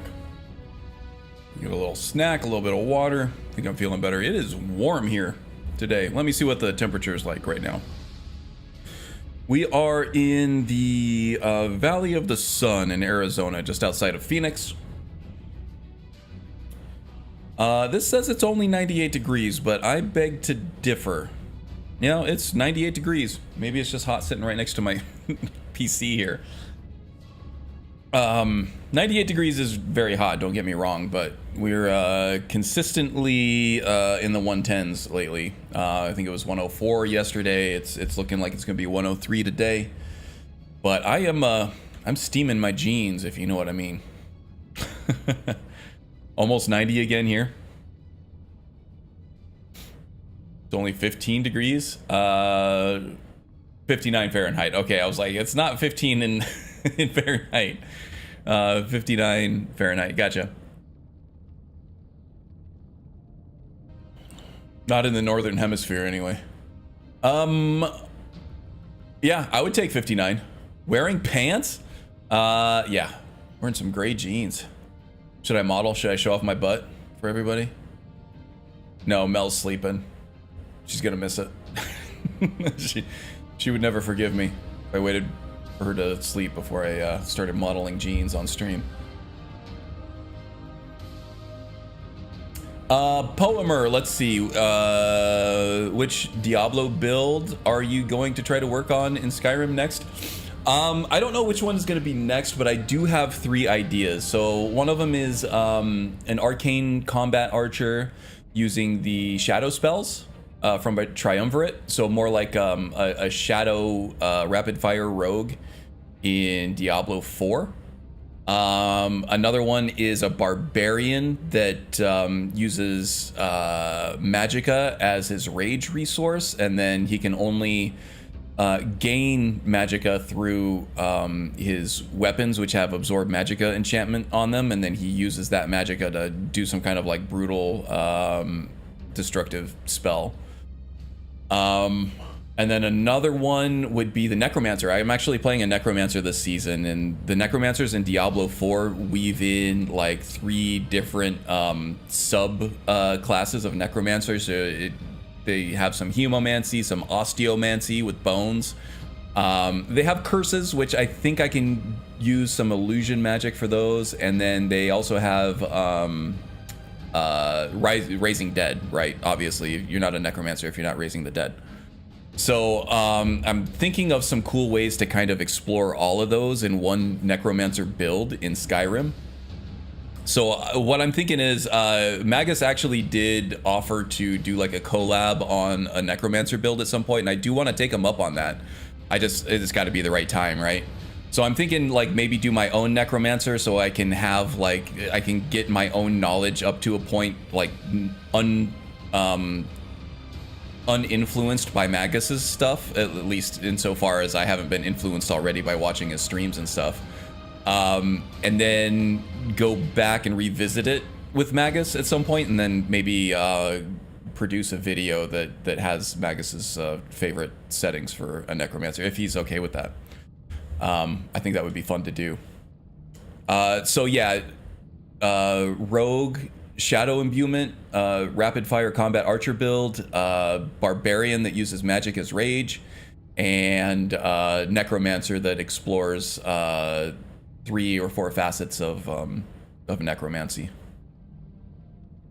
Always around when you want or need stuff. Awesome. Good to hear. And I don't know how these plans are going to pan out. I have so many ideas and so little time to actually act on them that they can change or maybe just not happen. And I don't want to commit to anything because I don't want to be flaky, right? Do we have anything we can disenchant while we're here? Belrand, what do you got? What can I do for you, friend? Do y'all know any good dark mods for Skyrim with sad stories in them?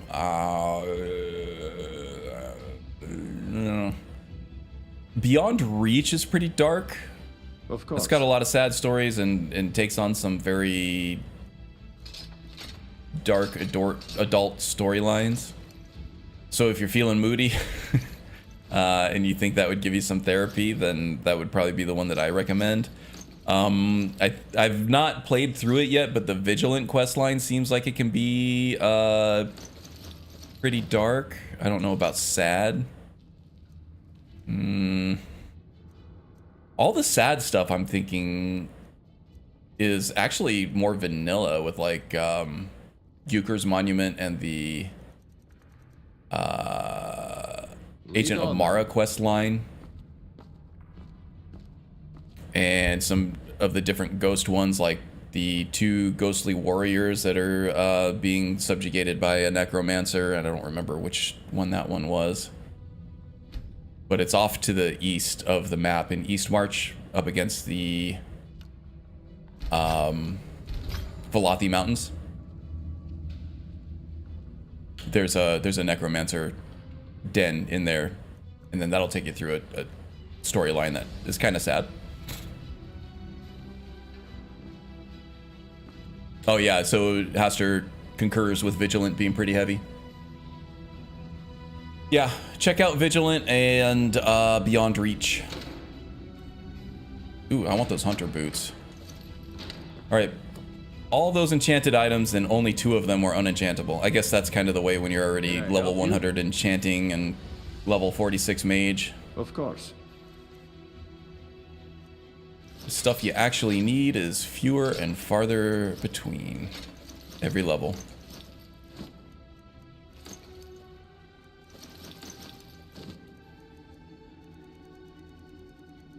Okay. Let me know if you need anything.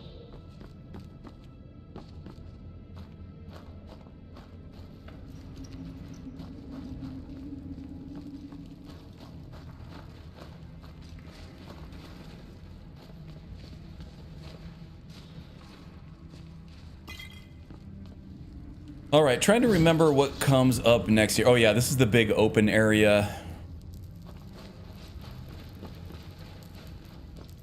Yeah.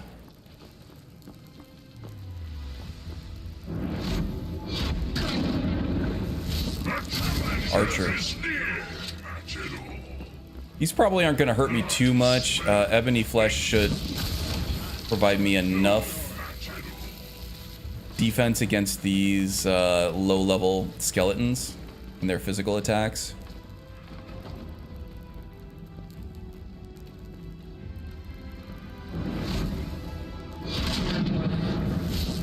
Just taking pot shots with my illusion spells just to level those up as well. Those are running behind, and I just lost my minions. Okay. What was that? Just stand behind the pillar here because I am getting pot shotted myself. Okay, there was another archer up here with me that I didn't realize. Nice job, Belran. Freezing him in place. Not a bad mage in his own right. More of a spell sword.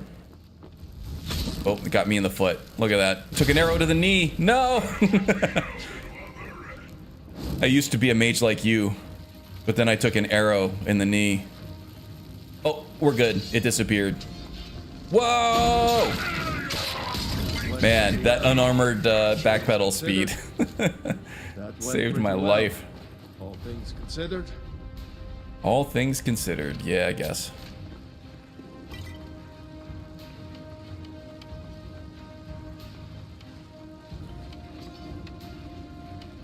Bard of Sorrow character, which faces a lot of sorrow in his travels. Sadly enough, it's a base build on myself.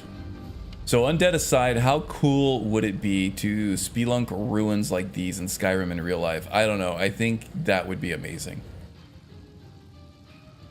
I think it would be. I would probably be terrified of a collapse the whole time, because there's no such thing as a truly static object in real life, right?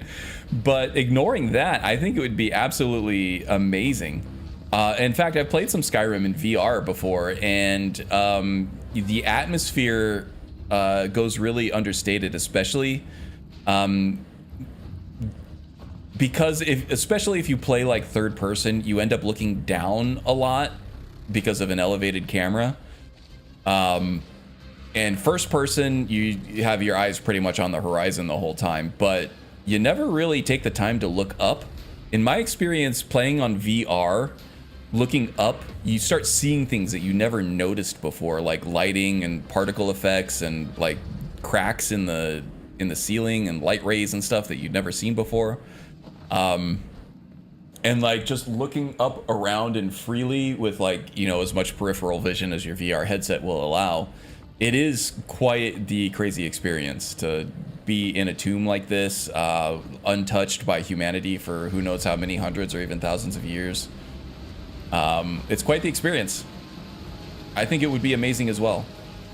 But yes, I'd be very terrified of cave-ins at all times.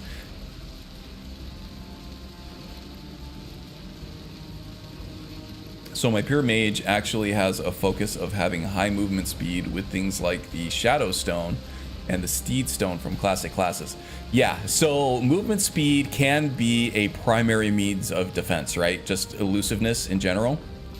And if you are unarmored, wearing light robes, then that movement speed is a primary form of defense, right? Just you without even a dodge mod, which I like just because it makes movement feel more responsive and gives me an active way to perform defensive maneuvers. But I've seen actually Magus in his streams when he's doing a mage character that's unarmored. He's made great use of just, you know, short, quick little side-to-side movements with enhanced movement speed, or maybe not even with enhanced movement speed. Sometimes it just gives you enough. But yeah, especially against like melee attackers and stuff. I'm running Mortal Enemies, which does do a lot of tweaks for side-to-side movement and backwards movement speed. This is actually a much slower backpedal speed than it is in vanilla. And that works both on the player character and the enemy NPCs, because backpedaling mages in the vanilla game are basically uncatchable. It's absolutely infuriating, but with Mortal Enemies that slows it down a little bit at least. Still gonna take a lot of damage, but you can catch up to them eventually. But yeah, for the most part, Magus rarely uses a dodge mod, but he is able to dodge quite effectively with his mage characters. So I would agree with that sentiment of movement speed for a mage. No enhanced speed? Yep, okay. How can you prepare for a damned earthquake?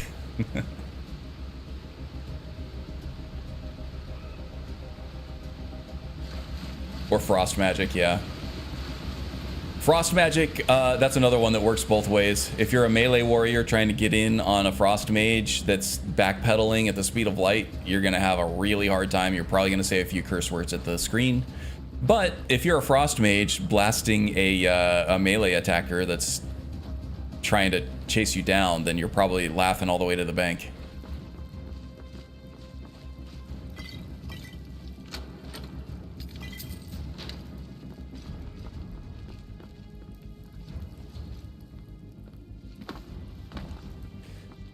For this character, I'm trying to do more of a wider gamut of magic types. So conjuration's a big part of that. And if I have minions running around and if I have illusion magic, my minions and my illusion magic are pretty much my primary forms of defense. And then I have mobility in terms of just not wearing armor and being light on my feet that way as a backup if I need it. Ebony Flesh single cast through Okada's recital is only going to get you so far, but it might prevent you from being one-shot by certain enemies, which is worth the price of admission. And then also, obviously, I have the distorted shape, which keeps me out of harm's way. So my warrior character has achieved 75% damage reduction on top of armor. Nice, awesome. He's practically invulnerable to physical attacks while blocking.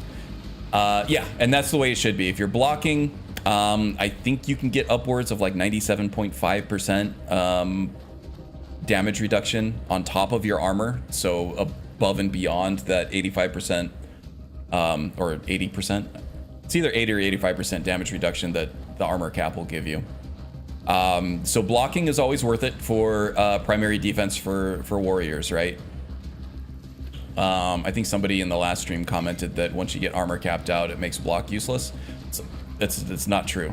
Block will give you a lot more defense. Actively blocking provides you with much more damage reduction than just the armor cap. Wow, snuck up on this guy.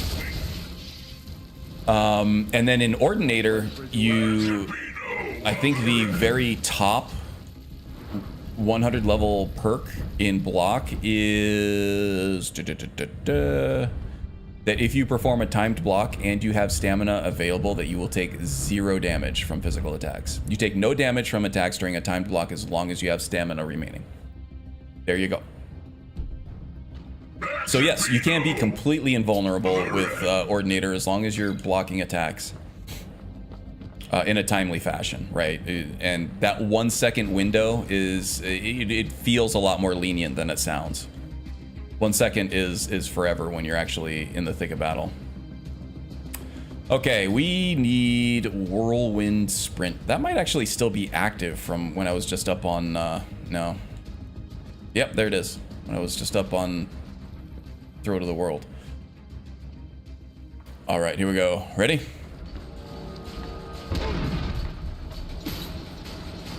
Got the feeling there's trouble ahead. You don't say. I believe block stuff proc first when held up in combat, shield weapon before AR stat. Yeah. I think, don't they stack on top of each other though? But yeah, it will take the higher level. If blocking will block more damage than your armor rating, then obviously that's gonna take priority, I think. But shields do have an armor rating on their own, so that's another, I think, misconception, is that armor rating and damage reduction are actually two different things. They're not the same thing. Armor rating is a thing that provides damage reduction, but it is its own kind of like little system. Damage reduction on its own is on top of armor and its own thing, so it can stack. Oh my god. Another reason to love dodge mods, yeah. And that damn spider fell right through the damn floor. That's amazing. There's a giant spider like way underneath there somewhere. All right, whatever. We'll take the eggs that we can. Yeah, when I did that dodge roll during the kill cam, it bugged all kinds of things out, and that spider that usually comes from that that hole up there just fell right through the damn floor. That was awesome. Hey, there's Vixie. Welcome, Vixie. Glad to see ya.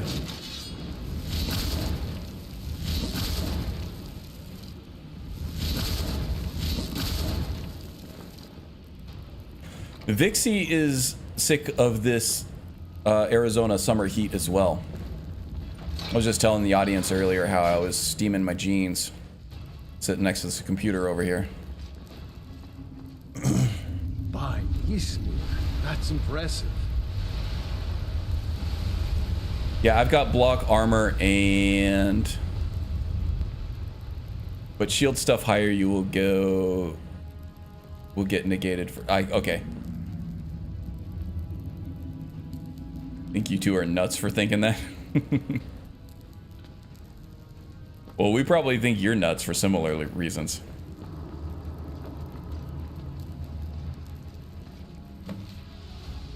Yeah, I think if you spent any amount of years like Vixie and I have here in this heat, it sounds extremely crazy to want any of it at all. Come share our pain. Yeah, there you go. Man, I would gladly trade you. I would trade you in a second. Maybe I'll stay when I come that way to visit. Yeah. I usually tell people not to visit during the summer. But if you really want to experience it, then yeah, make sure you come during, you know, July or August.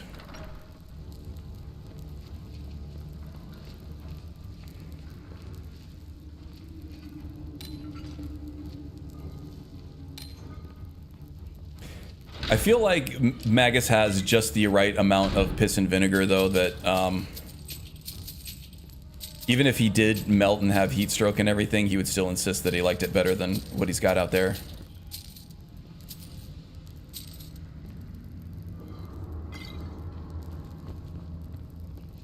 Like, he's made his bed already. He's dug his heels in. And heat is better than no heat. He's also got the, yeah, you got that, the back stuff that the heat helps with, though. He would indeed, yep. I don't think anybody doubts that. September 12th-ish? September, it'll start cooling down a little bit, but it's still hot. It's not going to be like the high 110s, low 120s like we get in July and early August, but yeah, it's still hot. I think it would be manageable hot at that point. At that point, it's like, it does matter that it's a dry heat, right? Around 100 mid, like 104, 105. If it's a dry heat, as long as you're staying out of the sun, you're probably going to be okay, especially if you have a breeze to go along with it. Not really particularly comfortable, but also not something that's going to make you wish for death. Once you get into like the 110s and 120s, it doesn't really matter that it's a dry heat. It's just trying to kill you, and it feels like it. It's kind of like a person's age, right? 2 or 3 years doesn't seem like that much. Oh, god damn it. I did not mean to do that. Oh well. That's just something we'll have to deal with later. I was trying to save those skill books for when I got level 90. That's alright. Just have to do it the old-fashioned way, I guess, for those 2 levels. Yeah, it doesn't matter if it's dry. It doesn't matter. It would probably be infinitely worse if it were humid, but still, it's give me 85 to 90 degrees with humidity over 120 dry heat every day. I'll take it. No problemo. Just dump some gold bond down my pants and I'm good to go.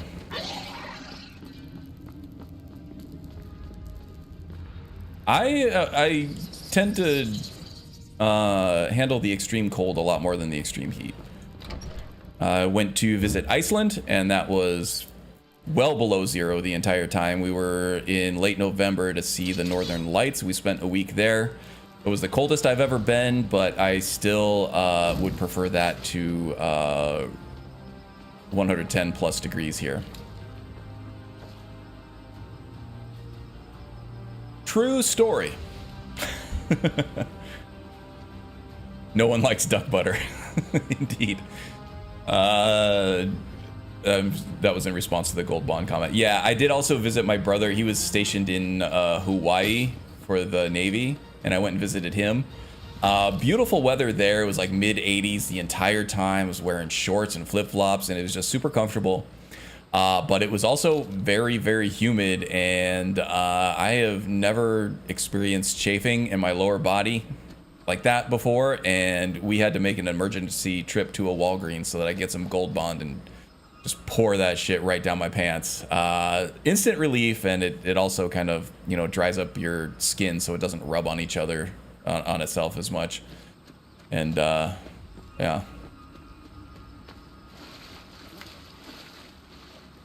Yeah, in Hawaii, you don't even need the chub to get the rub. It just rubs.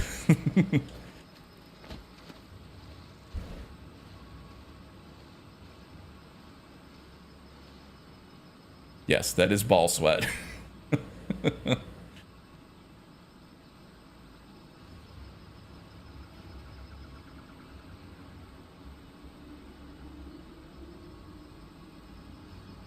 My genetic makeup better for cold. Well, yeah, I mean, look at me. I'm a Nord, right? And I did do a DNA test, and I do have a lot of stuff from like the Welsh region and Scotland, but then also a very significant part of my DNA comes from like Northern Europe, in like the Baltic area and some in Norway. And you can tell. But yeah, just by looking at me, you can tell that I was built for cold weather, right? White as hell, bushiest beard you've ever seen. Thick boy. I'm pretty much constantly wearing a sweater. You don't get to see it because the shirt's over the top of it, but even when I'm naked, I'm not really naked. I'm one of those.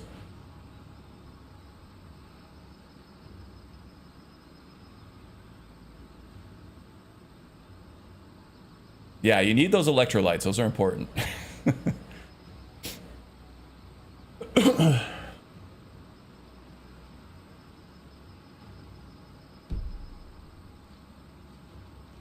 Your genetic makeup makes you resistant to pretty much anything. So you're undead. If you were a race in Skyrim, you'd be undead.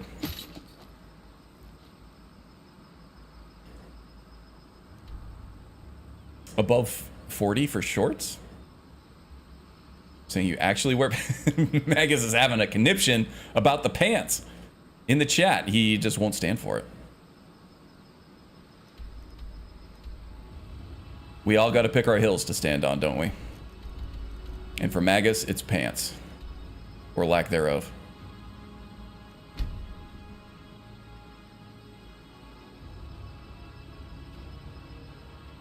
Resistant to pain, heat, cold, and blunt force. Oddly enough, I would take pain, cold, and blunt force over heat. Maybe it's just because of all the exposure I've had to it.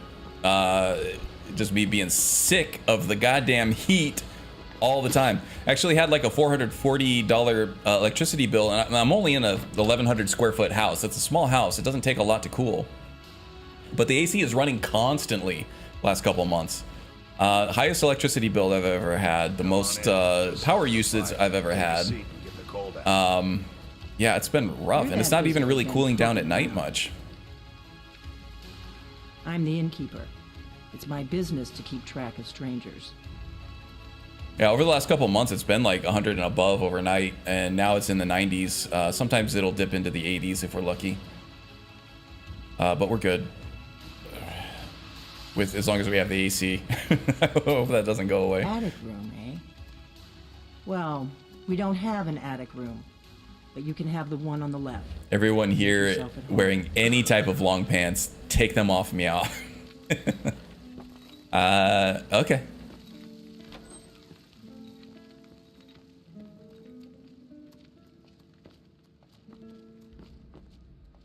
So you're the dragon. I mean, today's laundry day, so I think you're not really much going on underneath my jeans at the moment. Which at the same time means there's a lot going on underneath my jeans at the moment.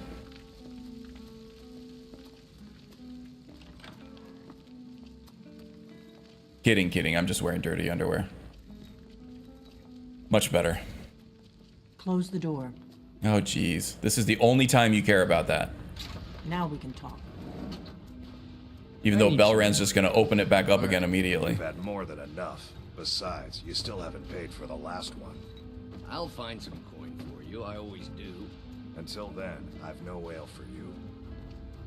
58 Fahrenheit, shorts in the rain. 58's not bad. 58's comfortable for me. I probably wouldn't wear shorts unless I had to, but if I did have to, I would be fine.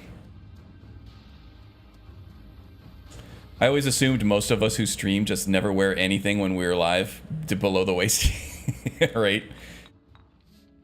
Twitch and YouTube say I have to wear clothing, but what they can't see, they don't know, right? Sorry, I'm supposed to be me. It seems like such a dumb response to me. I hope so, but you'll forgive me if I don't assume that something's true just because the Greybeards say so. I just wear leggings when you stream? A likely story. Does that make me Dragonborn too? Pretty much the same. AC is always running, but we like to keep it cold. Yeah, I mean, I have it... I like to keep it cool, you know. It hasn't been like to the point where it's gotten expensive enough for me to keep my house warmer. F that noise. It was the only way I could make sure it wasn't. But I have my AC set on a schedule to where it's, I think it's like... I already gave you the horn. I'm actually trying to help you. 70... Just need you to hear me out. Like 7 during the morning and up into the afternoon, and then in the afternoon we put it up to like 79 or 80, and then at night I crank it all the way down to 73 because I can't sleep if it's not cool. And my wife's is the same way. So I've kept it like that for years, and now it's like, yeah, it's just been a really, really hot year for us. Wasn't so bad last year. I think it was below average for like the last 5 years or so. Last year was a little bit of a respite. The year before was pretty bad too. But this year has just been the worst. Go on listening. Like I said in my note, I've heard that you. Plus, my kids are all around all the time, so wearing the leg. Oh, there you go. Modesty. If you really are Dragonborn, that is. So you aren't one of those naked families, right? One of those weirdo naked families. I think we've all had that friend where it's like you go over and visit their house, and pretty good chance you're going to see their parents naked at some point because they're just a naked family.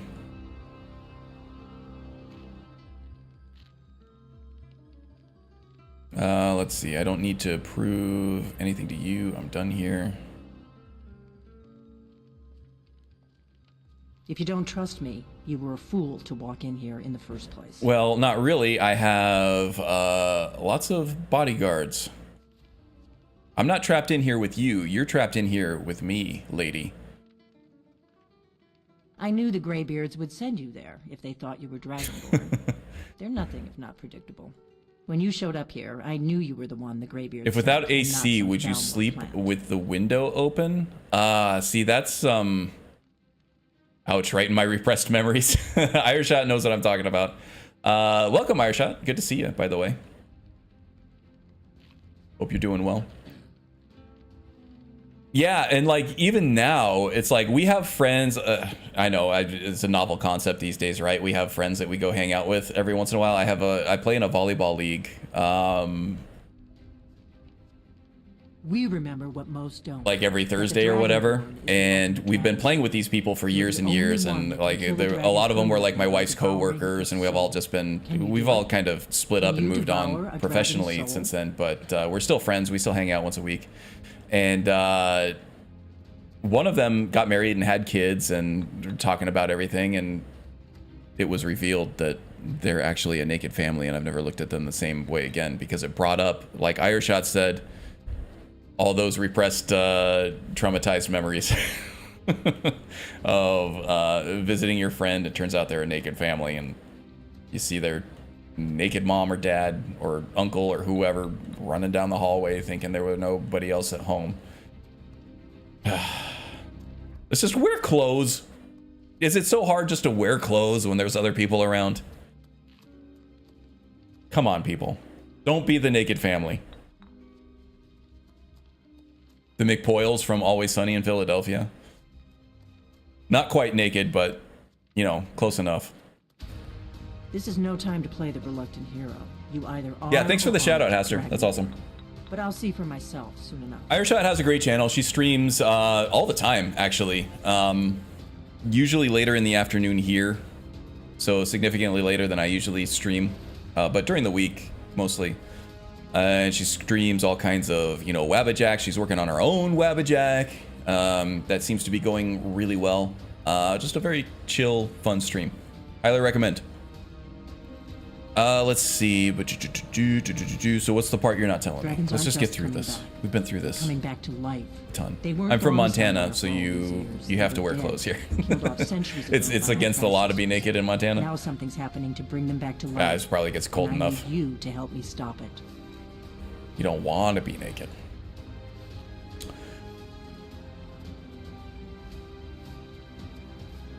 I know they are. I visited their ancient burial mounds and found them empty, and I figured out where the next one will come back to life. I live on my own, so I have no reason to wear clothes unless people are coming over, but I do wear clothes. Yeah, I'm the same way. When I was living alone, it's... you want to know? Trouncing around naked is not my thing. No, but you'll freeze most of the year if you choose not to. Gotcha.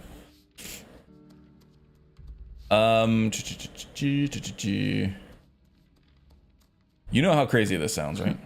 A few years ago, I said almost the same thing to a colleague of mine. Well, it turned out he was right and I was wrong. Got a little bit of a jitter going on here with the camera. Let's switch to first person. Oh, great. Now that I'm all zoomed in, I'm going to fall in love with Delphine. All right, don't make eye contact. So where are we headed? Pines Grove. There's an ancient dragon burial near there. If we can get there before it happens, maybe we'll learn how to stop it. Unheard of, falling in love with Delphine? I mean, fair. She's a bit abrasive. Let's go kill a dragon. I need to get into my traveling gear. Give me a minute and I'll be ready. No one falls in love with Delphine. I actually have a lot of respect for Delphine. She is very good at what she does. Oh, we'll respect her privacy while she gets changed. There we go. Actually, we turned the camera away from her, but Calendil was still just staring right at her the whole time. Talking about naked families here. No, she's definitely abrasive, but I do have a lot of respect for her. Being able to dodge the Thalmor for as long as she did. She's obviously formidable. I'm traveling. You've got the inn till Yeah, I the get big back. thing is the whole lack of respect for the Dragonborn, right? The Dragonborn's supposed to be like her boss, and she is still insisting on being the boss. And if you want to work with Parthenax, then she doesn't want to work with you, and that's fixed with mods and things like that, but, yeah. And Esbern is the same way on a fundamental level, right? He's just less abrasive about it. Your choice.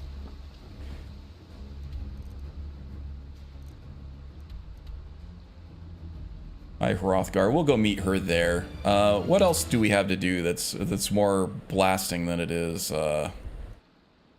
just trying to last through a dialogue? Blade in the Dark, Horn of Jurgen Windcaller, Reluctant Steward, no thanks. Wait for a message from Raelus, Catch of the Day, Great Cowl, Word of Crimson, March of the Dead.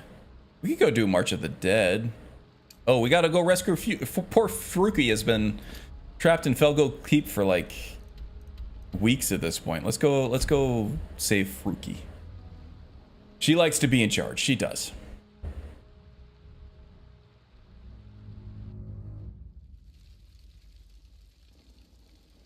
I think it was... I had a conversation about this with... Maybe it was Strudel last week. We were doing the main quest line with the warrior. And I was mentioning to everybody there how I actually have a lot of respect for Delphine. And Strudel, I think it was the one who mentioned that it's basically just this... the way she stands in the way in the hallway of the sleeping giant that pisses her off so much, and that might be a very universal thing, actually. And in fact, EJ made that video about that music video about Delphine just being in the way all the time.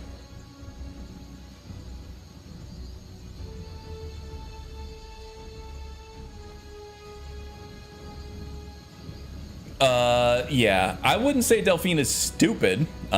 She just has her prejudices against the Thalmor and her elves, and wants to blame her enemy that's been chasing her for, you know, probably most of her life at this point, if not like half. All of her better years were just taken by the Thalmor. Atronach's going down. So she has good reason to like want to blame them for everything. But yeah.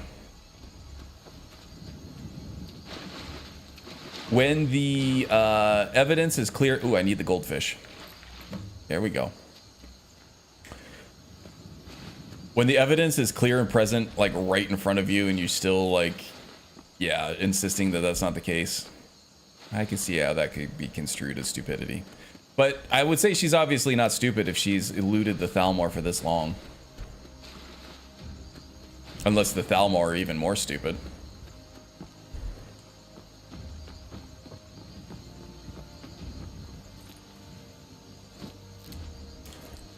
I think because... Okay, here's my theory about Delphine. And that is that since Skyrim is like this like ultimate power fantasy for a lot of people, if you roleplay Skyrim, it's like maybe not so much of a power fantasy, but for, I would say, most of the players that play Skyrim, it is definitely a very strong power fantasy, right? Why can't I take these arrows? Interesting.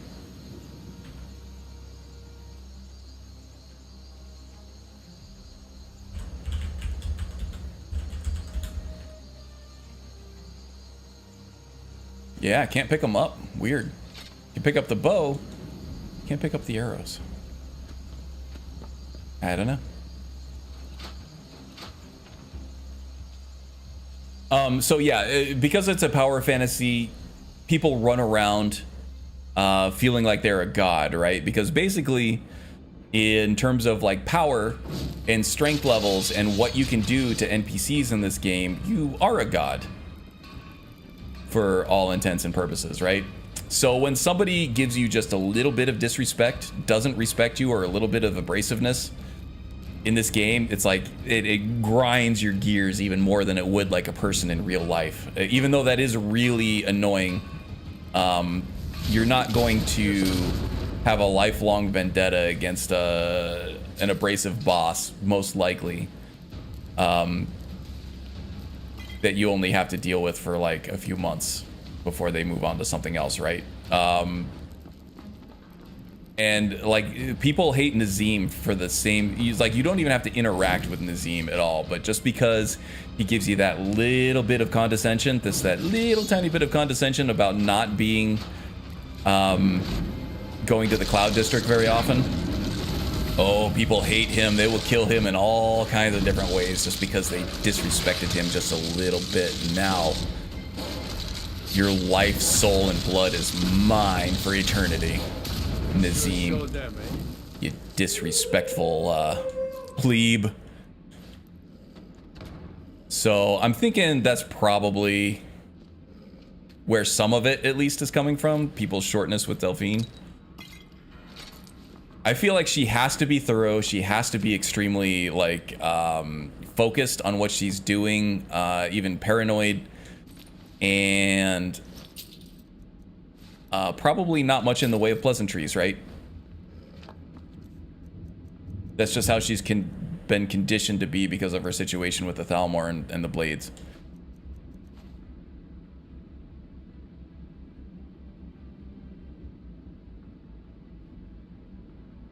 That's not right. She likes to be in charge. Dovahkiin about to write a diss track on Delphine. There you go. I'm sure I would be shocked if somebody hasn't already. That's basically what EJ did. Well, in the games, the females do have male idols, vanilla, so that's like... Some of it was by design, too.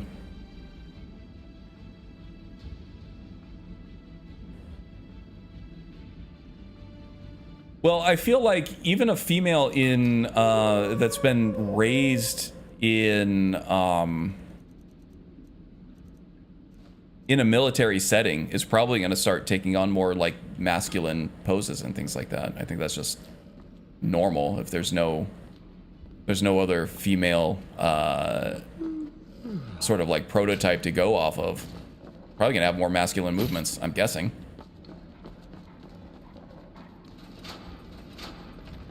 So some of the females have male idols in the game, but they're usually more like the warrior types and like the Thanes and whoever, I don't really remember her name, but the Imperial officer at the beginning of the game, she's the same way. A lot of the orcs have very masculine movements as well. Oh my gosh. So I think a lot of that was by design. It might look a little funny to some people, but to me it makes sense. Quite the theme, eh? I don't like Nazim, but I do dislike... I don't dislike Nazim, but I do dislike Delphine. Mostly because she's just ridiculous. Well, yeah. There is a lot of... why would she say this? Why would she do this? This doesn't make sense. I get it. And because she is more of a complicated character that has more of, I would say, a more active role in the main quest line, you do interact with her more. That's going to be more readily apparent than somebody like Nazim, who has like maybe 4 voice lines and that's it. You don't really interact with him otherwise, except to, you know, kill him and throw him in the moat for disrespecting you.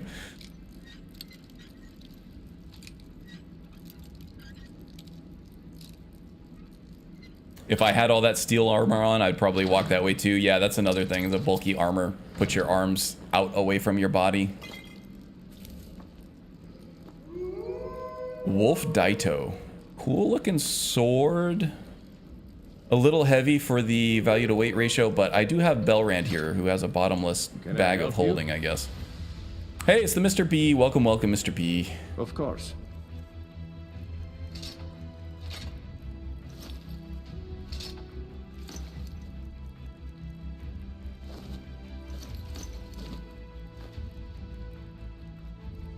Anything you need, just holler. Okay, so we have Fruki here. Okay, you're free to go, but if you want to wait here, I'm going to... Wow, we are we're absolutely doused. Yeah, all right. I'm not the enemy, even though I look very scary at the moment. If you want to wait here, I'm going to clear the rest of this dungeon out, but I will be back for you, Fruki. Don't worry too much about it.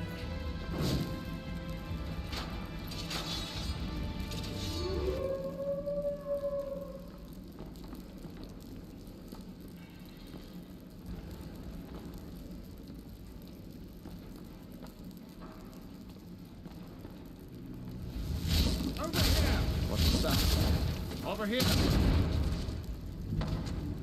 Oh, got a stagger. Oh wow, you are tough. Okay. I don't think anybody got surrounded there, Belrand. Dwarven gauntlets of pounding. 2 things.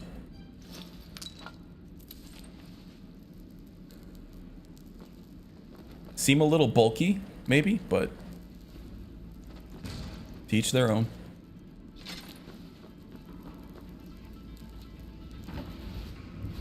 Just finished streaming some Nordic Souls, huh?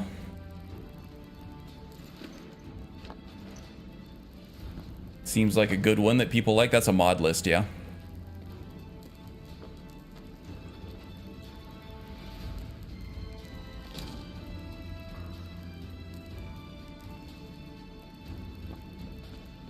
At some point when I have time, I will copy my Skyrim install folder over and figure out the whole side-by-side installs thing so I can try out different mod lists.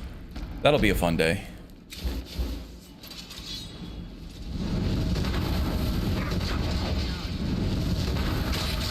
That's the end.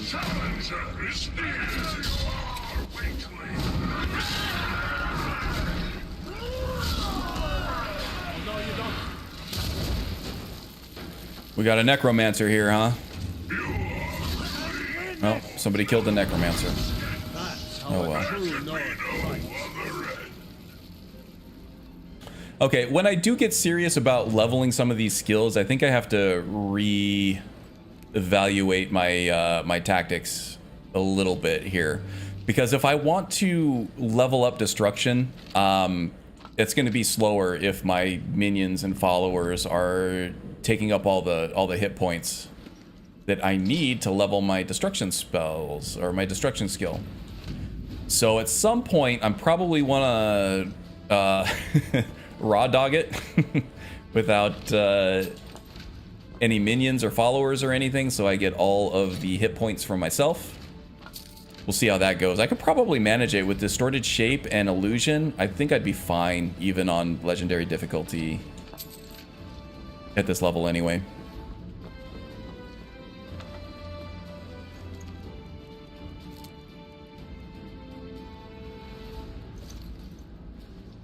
But yeah, as it stands right now, I have little reason to use illusion because of these powerful conjurations.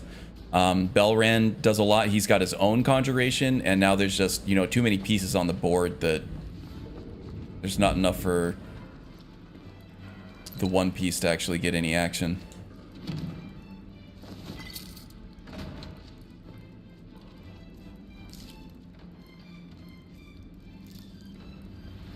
So maybe that's something I will contemplate and try a little bit off stream during the next week or two. Just see. I'm pretty sure he's going to be fine solo, even without conjurations. Even without conjurations and the Edge of Oblivion perk, which debuffs me greatly in terms of defensive resistances.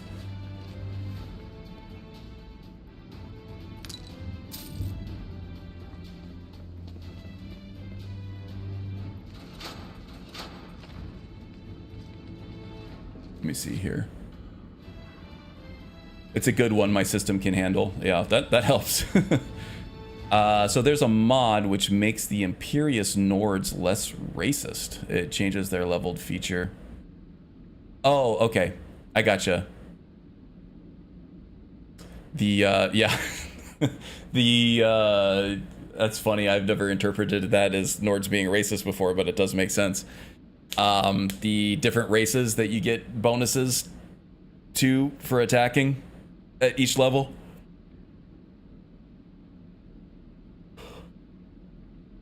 Not shocked. What does it swap it out for?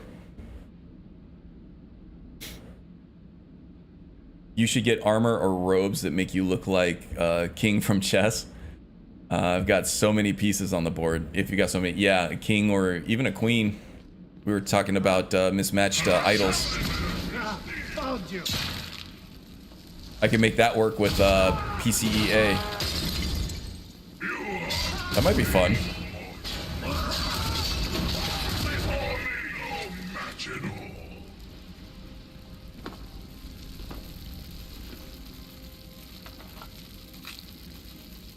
Actually, chess-themed builds might be a novel idea.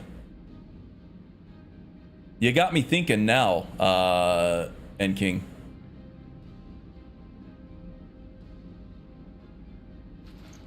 That would be just have a pawn build and a bishop build and a knight build.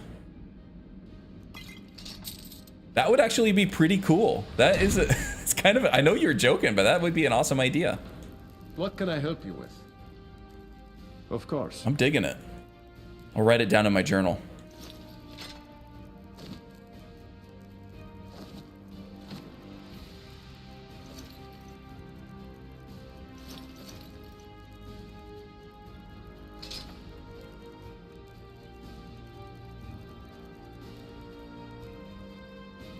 A rook is all about shield charging and forward movement. A knight is a strange-footed duelist, etc. Yeah, this could actually work.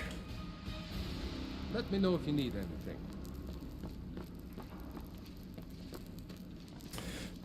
Or with an Irem, you do have some support for horseback fighting. So a knight could be more like a horseback cavalry type character.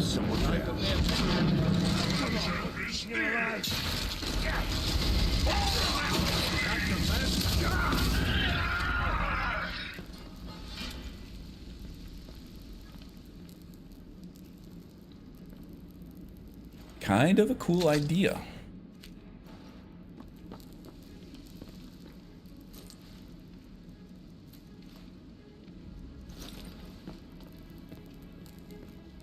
Man, so many ideas for builds, so little time. That would be a cool series too.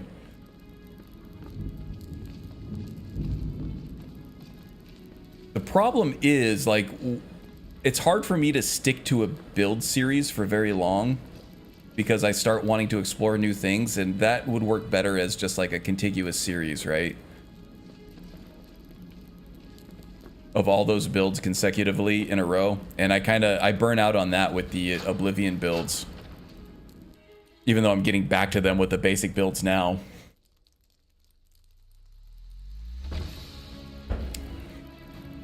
Knights obviously got to be on horseback. I actually think having knights riding the saber cat from Kinnereth worship would be cool. That would be cool, except then you don't get any of the benefits from convenient horses, which does add a lot. So it would have to be horses, and maybe we could, I don't know if there's a patch that exists for that, since it's a conjuration, and I don't think that Arvac has any of the benefits from convenient horses either. Maybe there's a patch for it that I'm not aware of, but I think that would present some Let's move.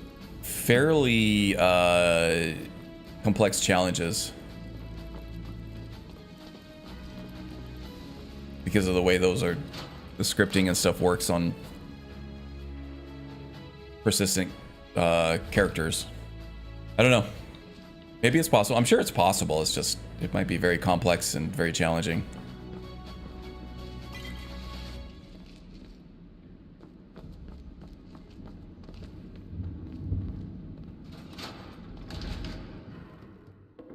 A queen is OP and has all powers, and a king is a general who's always over encumbered.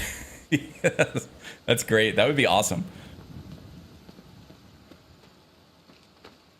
He's got all the best equipment, but he's so old and frail that he can't move when he's wearing it.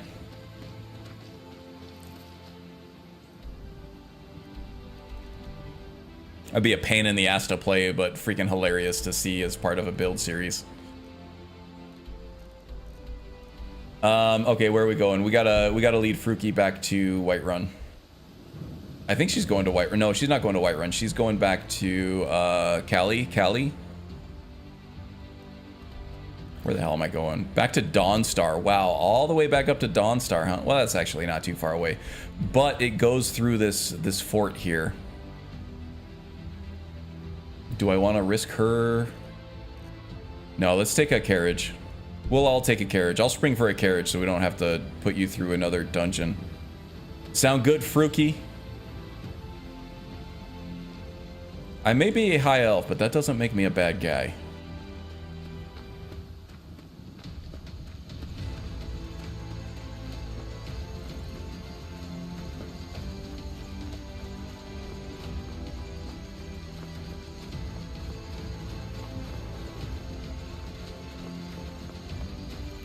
So in Reliquary, one of the Dragon Priest masks buff your illusion spells based on how much you're carrying. Interesting.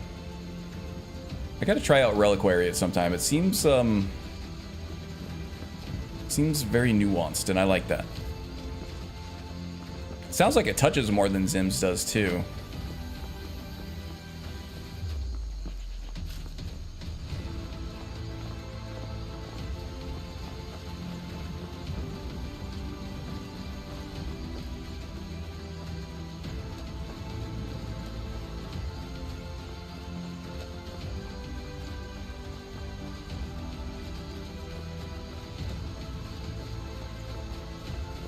Okay, there is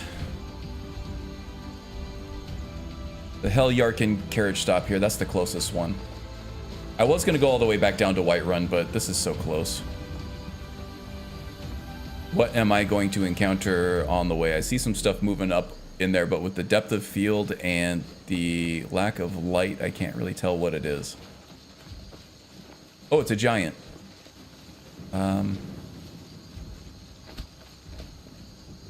I could easily take care of that giant, and actually that's a lot of HP.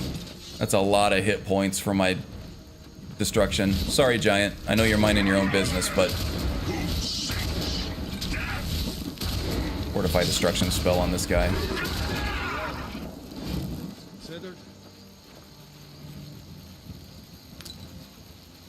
Yeah, not really doing a roleplay here. Otherwise, I would not have attacked that guy.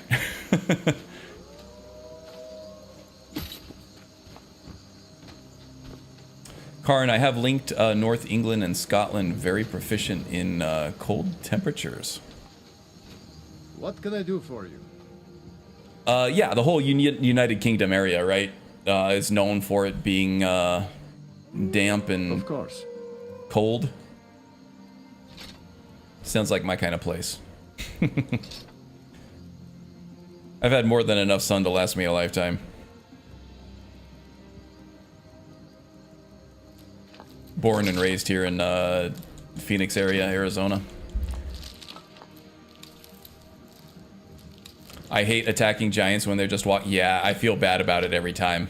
I feel bad about it every time.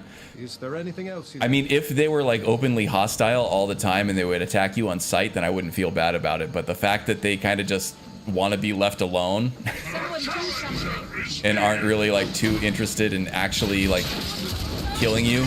They're like kind of non-aggressive unless you get too close, and then they will give you plenty of warning before they actually attack. I know, I feel bad about it. But this isn't about feeling.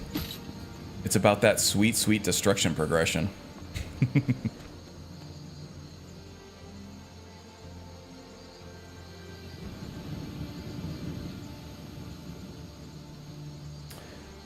Villages, Dawnstar, please. You grew up in Tucson? I don't know if it gets as hot in Tucson as it does Phoenix. We got a little bit of a heat cap over here with all the moisture and then the way that the valley is constructed. So I think it might get a little hotter here than in Tucson, and I'm pretty sure Tucson gets cooler than it does here. But yeah, crazy that we grew up so close. Well, on a cosmological scale, it's all nearby, right? To quote a crazy person that we all know and love well. All right. She has stopped following me. Now she is moseying. I'm ever so grateful. Please give my regard to the rest of the companions. Yeah, no problem. Right, what other stuff can we do? Let's see, I got 20 minutes left in my window. Not really on any kind of time constraints here. There's a little bit of yard work. We did get some rain a couple days ago. I think Wednesday maybe. So I got some, and it was actually very windy. It was a full-blown thunderstorm, but we did get a lot of rain. And so I'd have some yard work to do. I got to get back in the gym. It's been a few days. Other than that, I don't have much going on. So why don't we just keep going for a little bit longer? In fact, I'll take just a little bit of a break. I'll take a quick 5-minute break to get a little snack, and I will be back. And I think what we're going to do, I won't go too much later. I'll go, we'll do the Nightcaller Temple. And I gotta, maybe we can think together to figure out how he would handle that. I think that this guy is all about the magic and all about the power, and having access to such a powerful artifact, he would probably be willing to sacrifice Erendur. He's more about knowledge as power than artifacts are power, but I feel like he would glean more from Vermina and the Skull of Corruption than he would from Erendur and his Mara ways. But maybe we can discuss, this isn't a roleplay, but I do still like to discuss roleplay motivations for how a certain character would handle certain things. So let's think about that. Nightcrawler Temple? Yeah. All right. I'll be back in a few minutes. Get a little snacky snack and I'll be right back.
Well, that took a little longer than I thought.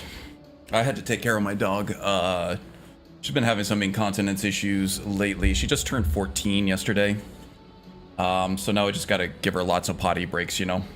And also, I made myself a sandwich, and the only way I can get my dog to take her pills is by hiding them in my own sandwich. So you all get to witness that for a second.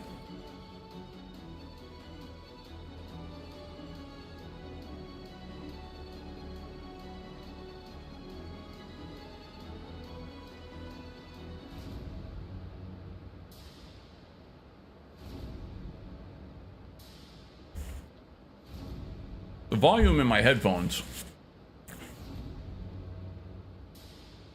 got really loud all of a sudden. I think I bumped the volume knob or something on my way back on. All right. Wow, yeah, that is very loud.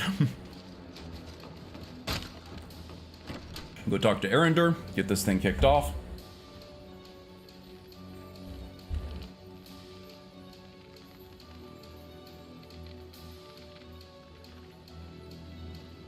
Welcome. Mr. B is Polish and German. A legend we all know and love. Our hero claims a warrior. Italian, Polish, in your boy no, but I'm all over the place. Mostly Welsh and Scottish. But then, like I mentioned, I got some Baltic area stuff in there, some Norwegian stuff, a little bit of French, and even a little bit of Congolese from Africa.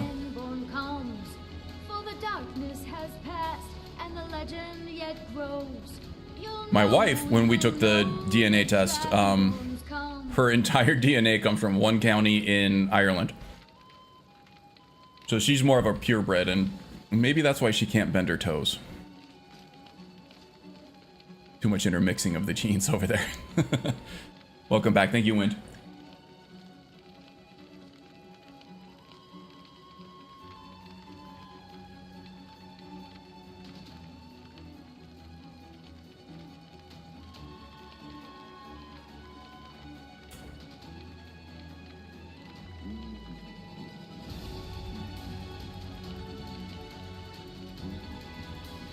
Let's get this dialogue kicked off here. First songs I ever learned. Ragnar the Red. What troubles you, my son? The entire town is being plagued by horrible nightmares. They're in serious danger, but I'm afraid there's little I can do about it. Don't be ridiculous. Dreams are harmless. In any other circumstance, I'd agree with you. However, these aren't normal dreams. The Daedric Lord Vermina's voracious hunger for memories is responsible for these visions. The nightmares are an echo of her presence as she feeds. I need to return to the source of the problem, to Nightcaller Temple. Perhaps you'd be started messing around with the gradients on the treadmill. Okay. Yeah, I'm always on. It's easier on the knees to have an incline, actually. Harder on the muscles, easier on the knees, and you burn more calories. So I always use an incline. If anyone overhears what we're saying, it could start a panic. I would simply ask that you trust me and help me end Dawnstar's nightmares.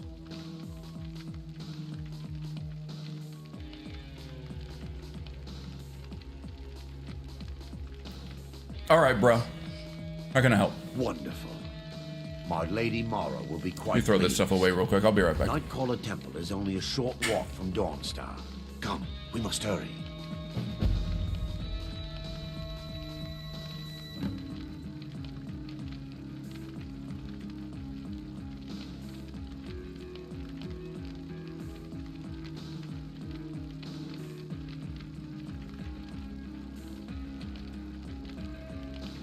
Okay, I'm back, and now I can focus. How about that?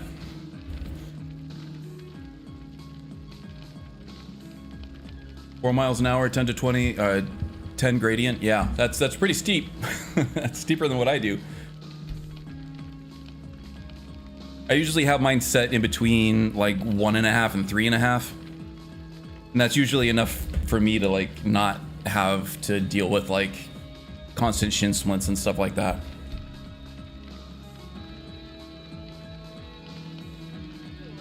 Their mina resides from her citadel at the center. She reaches forth to collect our memories, leaving nothing in return apart from visions of horror and despair. Typically, I'll run at 6 miles an hour, which is kind of like a light jog for me with my long ass legs. 6 to 6.5, and then I'll do like a 2.5 incline, and that's what I'll run at. And then as I need to take breaks, I'll move that down to like a 3.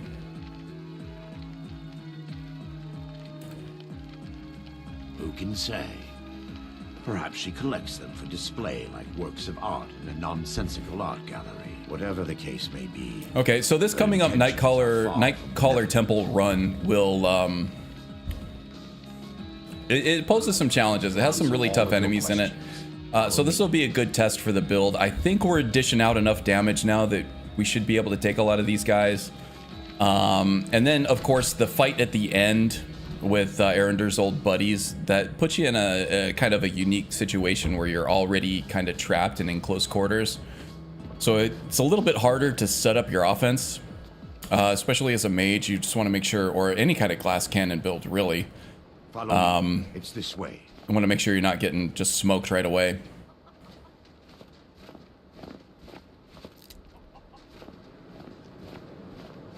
Basically walking at a 20% incline. Yeah, that's decent. Helplessly watching them suffer has been difficult. And it's good to walk because at lower, you want your heart rate to be elevated, but you don't want it to like spike up. You'll burn more calories if you the faster your heart's going, but you're more likely to burn fat at like lower elevated heart rates. So walking, doing low steady state cardio is where you're going to burn your fat. So if you're trying to get rid of your boobs, your boy nobody. I'm kidding. You said the belly and the butt earlier. That's kind of my trouble spots too. But that's pretty much the only way to melt fat. I was hoping to seek spiritual guidance from her. Perhaps my prayers were absent. Fasted walking. Your reason for stumbling across Dawnstar is more than a mere coincidence. At least that's how like bodybuilders and stuff do it. So first thing in the morning, they might have like a 0-calorie caffeinated beverage, a Diet Coke or an energy drink or black coffee or something without any sugar in it. So, and then they'll hop on the treadmill for a good 40 minutes to an hour to burn all those low state cardio calories that don't come out of like your glycogen stores. So like the highly intense stuff comes out of like the liver and the pancreas and stuff like that, where you store your sugar. But if you're not doing like intense stuff, then you start burning fat a lot faster, especially if you don't have anything like any kind of food in the tank or any sugar ready to go. It'll just start burning pure fat. So a nice long walk early in the morning, first thing when you get out of bed before you eat anything. You're trying to, if you're trying to melt the belly, that's the way to do it. It also could lower like cortisol levels too, and lower stress, which tends to put more belly fat on you. Just by taking a nice walk. Calorie deficit, or how everyone loses weight. Yes, losing weight, but losing fat is a little bit different. You don't want to start burning muscle and moisture and things like that. But if you're trying to lose fat but still maintain your muscle, you still get the calorie intake that you need to build the muscle, but you're actually targeting the fat loss instead of burning up your muscle. Your body really tries to desperately hang on to fat because it was wired up to be able to store that energy for a rainy day when you might not be able to eat for a few days. So it can be very stubborn.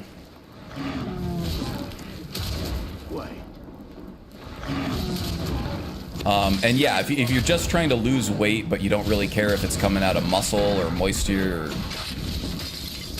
or fat, then yeah, just cut your calories.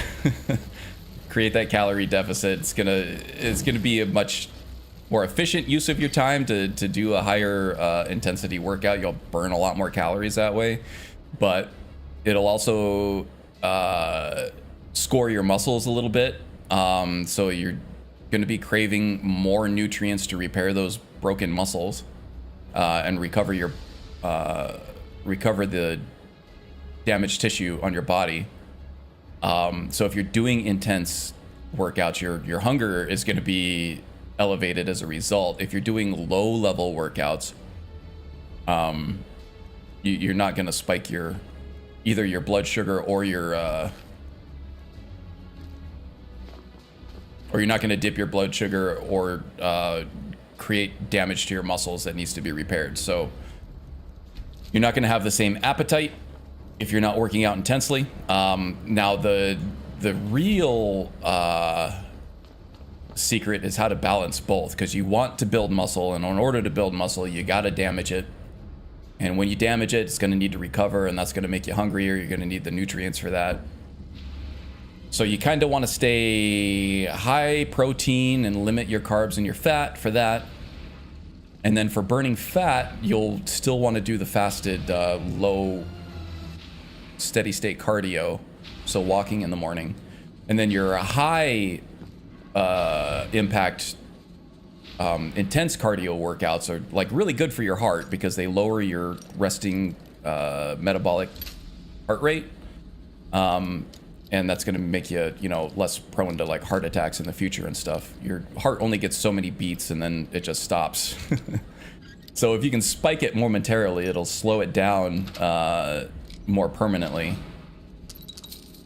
which helps with longevity. And also just, your VO2 max, just getting more blood flow and more nutrients into certain places.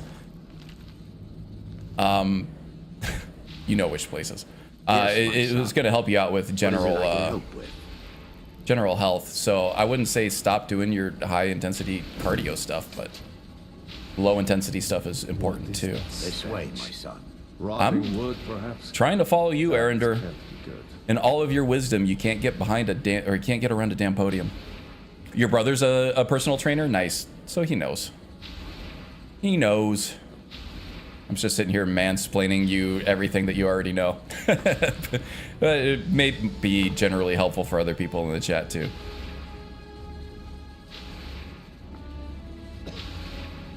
Jesus, Arender, what are you doing?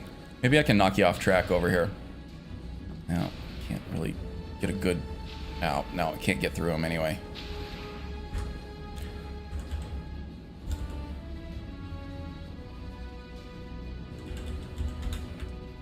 TFCL is toggle follower collision. So now, here we go.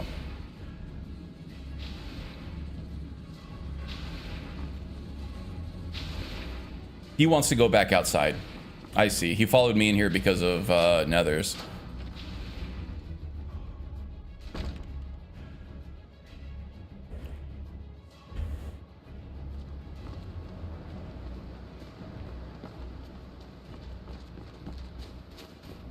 Where are you going, man?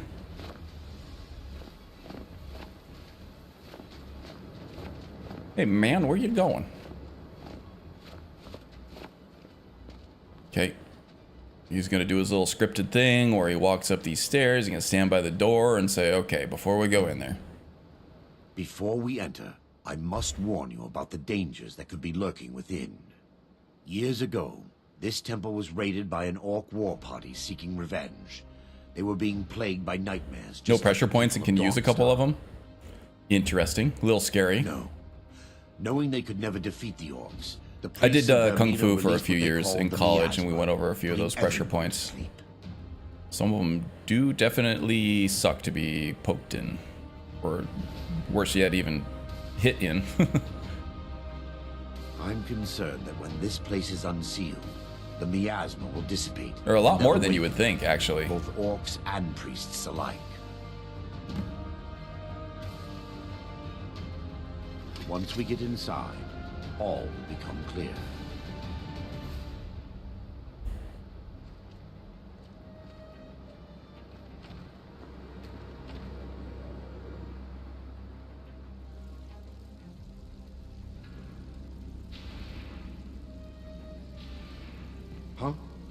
Oh. Well, come on then. Let's get a move on.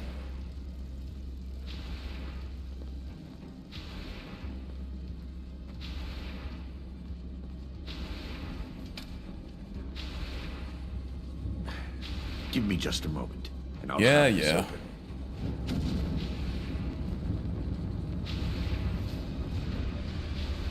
I've only used non-lethal ones, but I know about the lethal ones. Oh, I know some lethal ones too. I've used the non-lethal ones in like just sparring and stuff, but I've never sparred with an intensity that I could actually kill somebody anyway. At least not on purpose. Behold the skull of corruption, the source of Dawnstar's woes. We must reach the inner sanctum and destroy it. Come, there's no time to lose.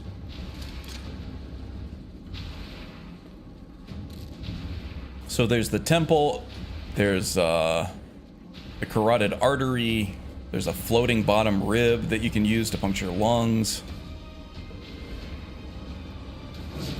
I call them over here. Look out! What was that? I think outside of choking though, the carotid artery one, I don't know that you can actually, unless you hit somebody hard enough to actually rupture the vein, it's going to be really hard to kill somebody with that, and I think that's just might be an unsubstantiated myth.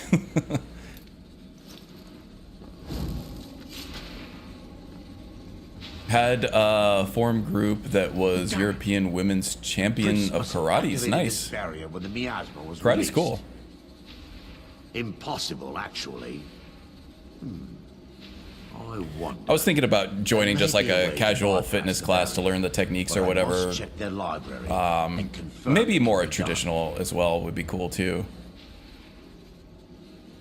Just to learn the movements and to get a little more flexibility. And I've always thought that stuff was fun. My knowledge of this temple comes from personal The problem with doing something like that at this age is that I'm this like 6'4", 240-pound beast with this big gray beard walking in, and there's just a bunch of like teenagers learning karate in the same class. If they had like an all-adult class, I'd be probably more likely to go there. I've also thought about just trying boxing. I did jiu-jitsu for a long time, as a lot of you know, but the impact on my body just from being taken down and the hard sparring all the time just stacked up to a point. When the orcs I couldn't recover from it anymore without just being miserable all the time. I left my brothers and sisters here to die. I've spent the last few decades living in regret and seeking redemption from Mara. And by her benevolence, I will right my wrongs. I still have my key to the library. Whenever you're ready, let's move on. Okay, let's go. We mustn't tarry. The skull needs to be destroyed as soon as possible. Oh, you figured him out yourself by being all touchy-feely.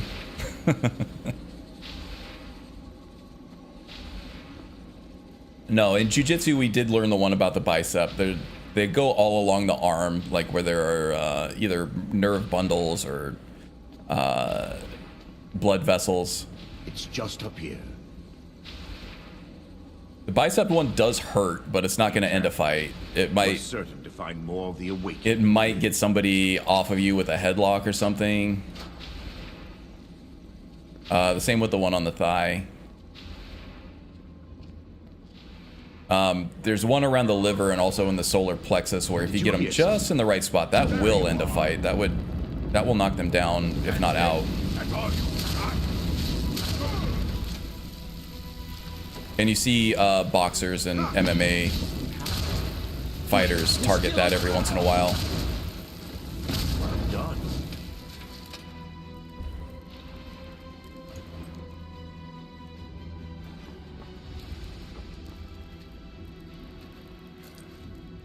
So you say you've never been taught the pressure points, but you know of some lethal ones that you've never tried. How do you know that they're lethal if you've never tried it?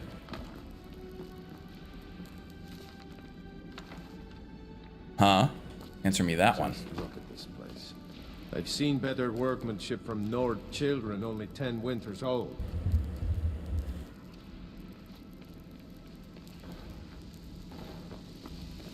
This library used to be filled with arcane volumes. Now look at it. Almost everything's been burned. I hope the tome we need is still intact. Well, I already got the tome we need. We just need to clear everybody else out here. Let's drop a little rage bomb right here. Let me ask you. They're still here. Stop them!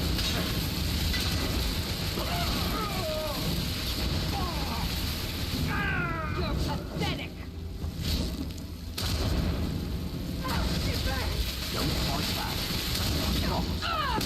Sure showed them, eh? Barring any more interruptions, perhaps we can locate the information I need. Never used before. Lightning tether in the New Age magic mod. Pretty broken early. It eats health for breakfast. Nice.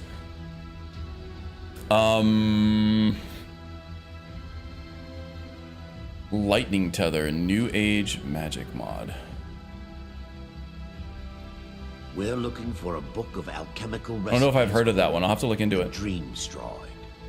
Sounds fun. Bears the likeness of Vermina. Anatomy and physiology as a hobby. Here somewhere. I see. I see. Well, I already found the book, man. Mara be praised. Can we go zap some more stuff now? Past the barrier to the inner sanctum. Oh, I just realized I don't even have my minions out. Known as Vermina's It's more HP for me. I see, I see. If you'll check the shelves around the balcony, I'll check around the lower level.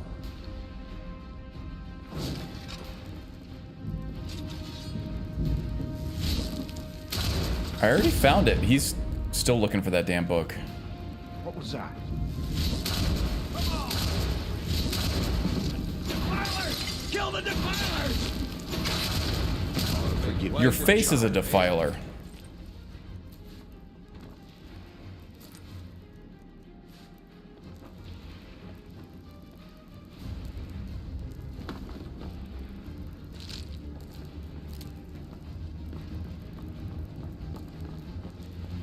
Okay. Just checking to see if we didn't miss anything there.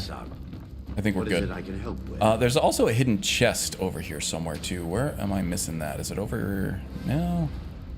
Thinking of something else. Am I getting deja vu? Am I having false memories implanted in my head? Yeah, probably. That's okay. I'll get over it.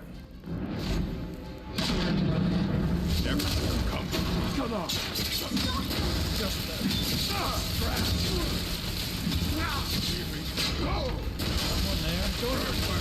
Kill the priest.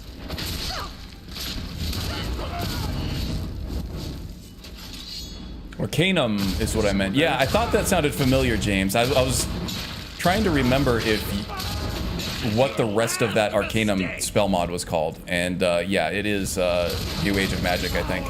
Yeah, I have that one installed.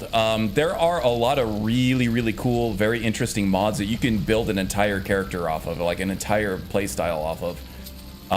Which is why I haven't dived too deeply into it yet, because I do kind of want to try to build around some of those spells. This is what passes for imperial craftsmanship. Try not to sneeze, or you might bring. And yeah, that's why I'm trying to stick with Odin and Apocalypse at the moment, because those ones do have like general purpose spells that they kind of go with any mage, and I want this to kind of be like the jack of all trades mage, just being the general mage, being able to effectively cast any spell.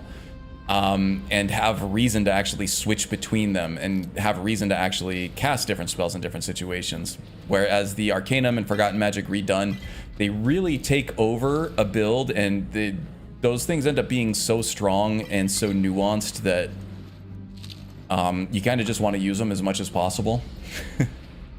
Which is not a knock against those mods at all. It's just saying that they're so awesome that you just want to use them all the time. And with a character concept that is a mage that has a spell for every single situation, I want more reason to use different spells. And as I say that, I've been sitting here just using Thunderbolt all stream long. I haven't switched to anything yet. I was using Thundering Grasp, though, which was really, really good. It just had a little bit of AoE splash to it that makes me worried about my minions, about my allies. Oh, found the Torpor. Torpor, barely even knew her.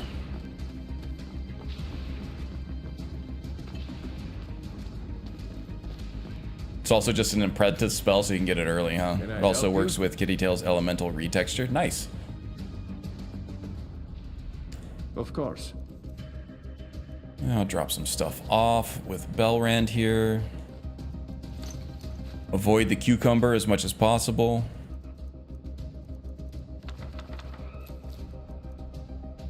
Let's go. And where is Arendor?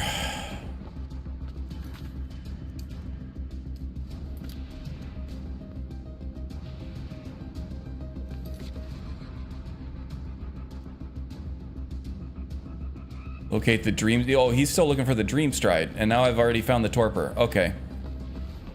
Back to Arendor. Hey, buddy. Yes, my son. What is it? Let me take a look. Morobi. It involves a recipe for a... I don't know why I didn't... Did I cancel out of the dialogue or something? Ability the priests of Vermina called the Dream Stride.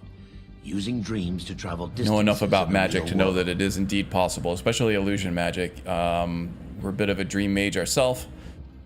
So he is not going to doubt Arendor. He's just going to say that's amazing. Quite amazing, yes. Alchemy and the blessings of a divine, distilled down into a ingestible liquid. Sadly, I have yet to see it function in person. So I'm going to be your test subject then. As a sworn priest of Mara, the elixir won't work for me. The Torpor will only work for priests of Vermina, or the unaffiliated. Sounds dangerous. How can you be certain? I will not lie to you. There is some risk involved. The last time the Torpor was embarked could have been decades ago. But I swear upon Lady Mara that I will do everything within my power to prevent any harm from befalling you. And do you know where we can find the Torpor? All believe there is a laboratory in the 5 East miles, Wing. 75 minutes, and an incline of 10. Dang, good We should workout, be able man. to locate a sample. You still going, or is that the whole We mustn't tear workout? The skull needs to be destroyed as soon as possible. I mean, on its own, Now that's that a they've been dealt damn with, good workout. We need to find the Torpor. Actually, I've already Well found it. done. I wasn't certain you'd even know what to look for. I'm relieved you discovered a bottle intact. This place looks as though it was ransacked by the orcs. So, I've taken us this far, but you need to guide us the rest of the way. Drake. Dawnstar's fate rests in that tiny bottle. The longer we wait, the more damage Vermina could be doing to those The bottle's not tiny. It's actually quite I large. understand your hesitation, but I promise you that it works. All right. Let's continue. Bottoms up.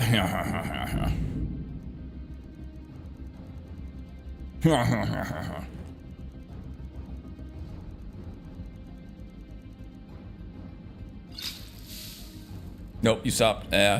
Sounds like a good workout anyway. I'm gonna spend some time on the treadmill. Not anything like that.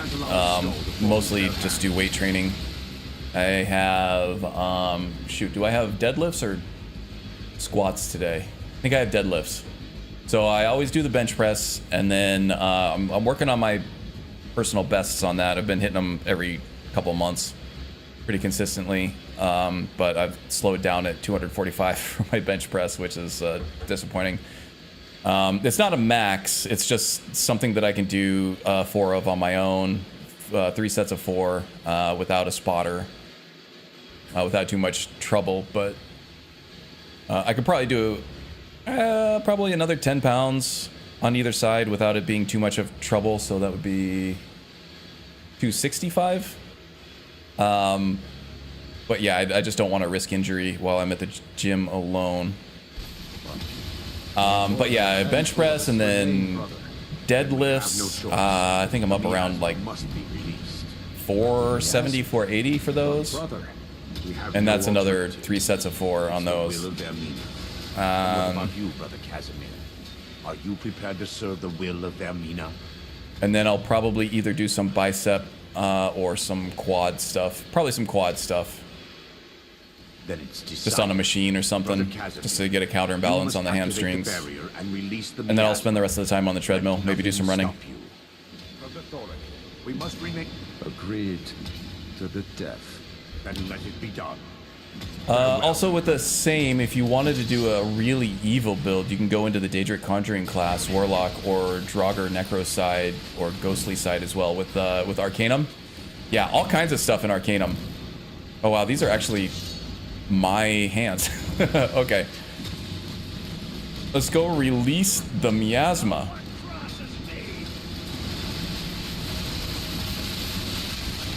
You know, I would run more if it weren't for miasma. But thank you, thank you. I'll be here all week.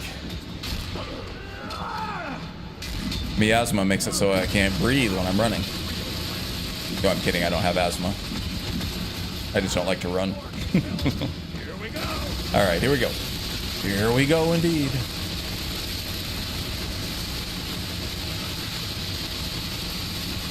Had a lot of fun with the Calm, Fear, and Frenzy poisons. Ah, with the poisons, huh?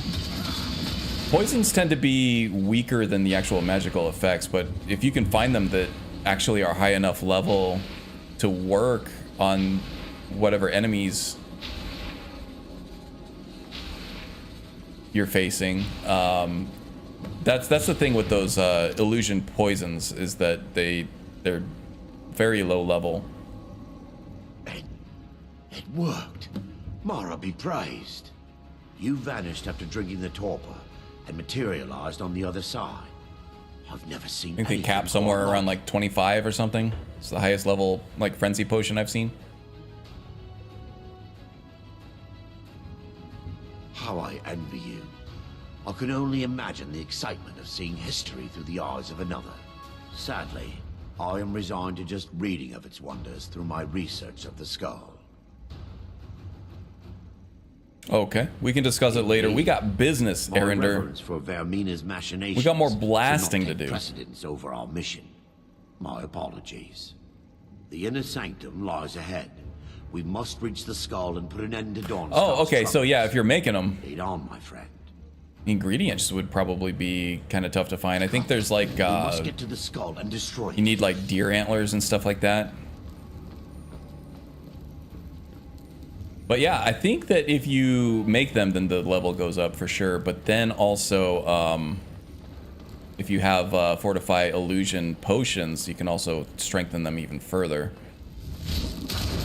Come on. That's how a true Lord fights.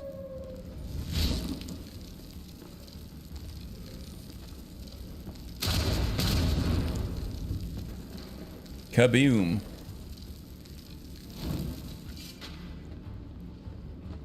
Yeah, we're blowing through this.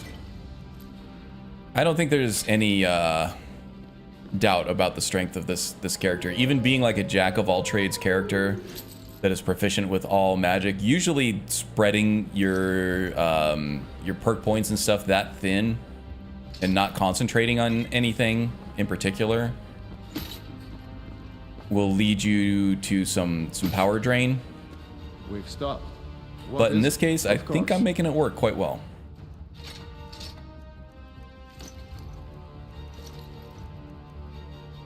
Let's go. Let's try some other spells here, though. Let's see. Arctic Frost is a new one. We can try some of that. We can try some of that. And then do I have Rage in the left? There we go. Save that. And we've been debuffed by Edge of Oblivion this whole time because we haven't had any conjured minions up. Oh my god, it's so strong. And I got Arender a little bit with that one too. Wow, okay. This one's pretty good. It's the first time I've used that. See how the orc likes it. Oh, he's a little tougher with it. Only a fool lets himself get surrounded. What the?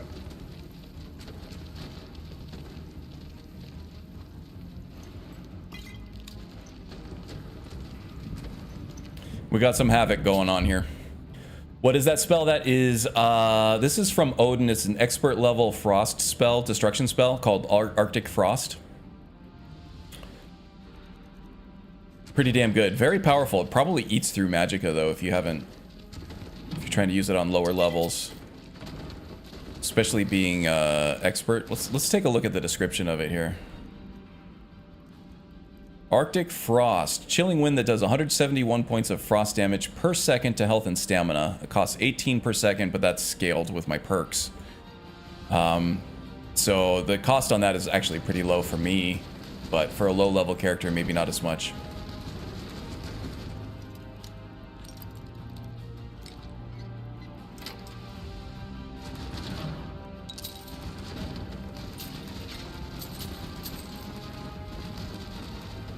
Then I can also pop a fortified destruction potion here. There is a very tough enemy right around the corner over here. This orc has a ton of HP. Not a match for that boosted Arctic Frost. So I went from like 131 to 249, or no, 117 to 349. Yeah, that's pretty strong. Pretty strong.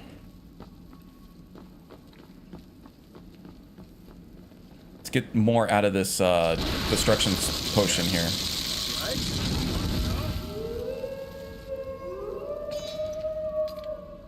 Yeah, the orcs definitely are tougher than the Vermida devotees out here. Some really expensive armor on them. Just in terms of more HP, I don't think they're resisting. Actually, I'm going to switch back to shock for this one. Oh, let's see. Let's do the shock equivalent of that, which is Thundering Grasp. And we'll save our equip set like that. So these guys are mages, which is why I switched back to shock, so I can drain their magicka. Wait. There, Thoric, you're alive. No thanks to you, Casimir. I no longer use that name. I'm Miranda, priest of Mara. You're a traitor. You left us to die and then ran before the miasma took you. No, I was scared. I wasn't ready to sleep. Enough of your lies. I can't allow you to destroy the skull, priest of Mara. Then you I can't allow him to do it either.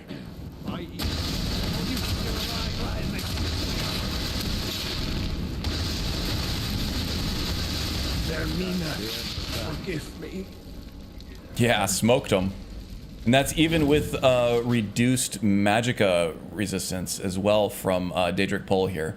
Reduced armor and magic resistance until you summon or reanimate a minion. Let's see what that reduction actually is so I know that, you know, just how strong that debuff was. Let's see, that is Conjuration.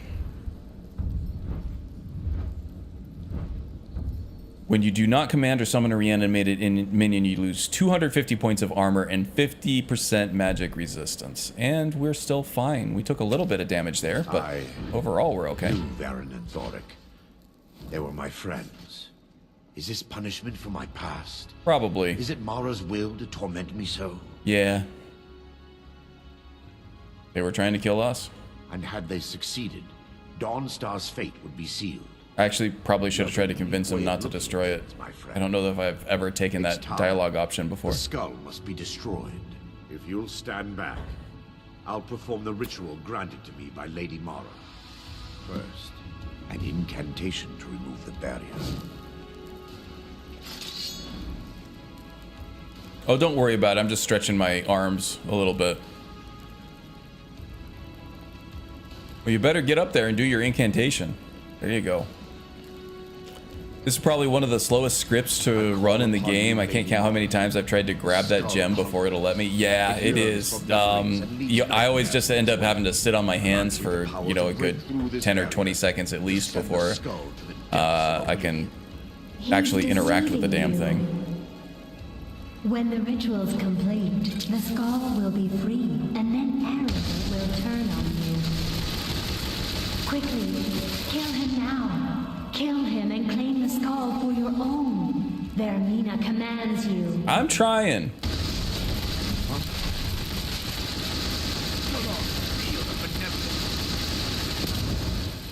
Kaboom. No, I'm not gonna take on Vermina. I think I'm good with Ariel. Ebony Hammer, very nice. I don't need all. Why does he have 8 torches? That's crazy. Take the key though too. And I'm gonna take the damn staff. All covered in blood. The human kablooey.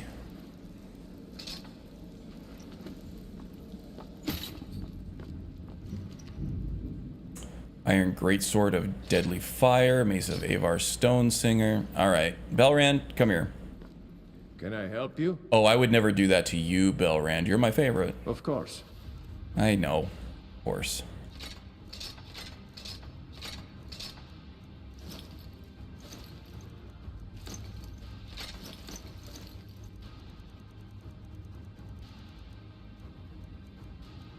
Oh yeah, a lot of alchemical ingredients here.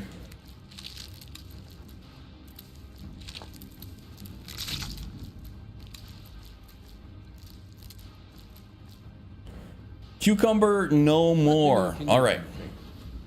Okay, so I think that's it for me. Yeah, just about 30 minutes over my regular window. Not too much longer, so I hope I wasn't stepping on anybody's feet trying to stream after me or whatever.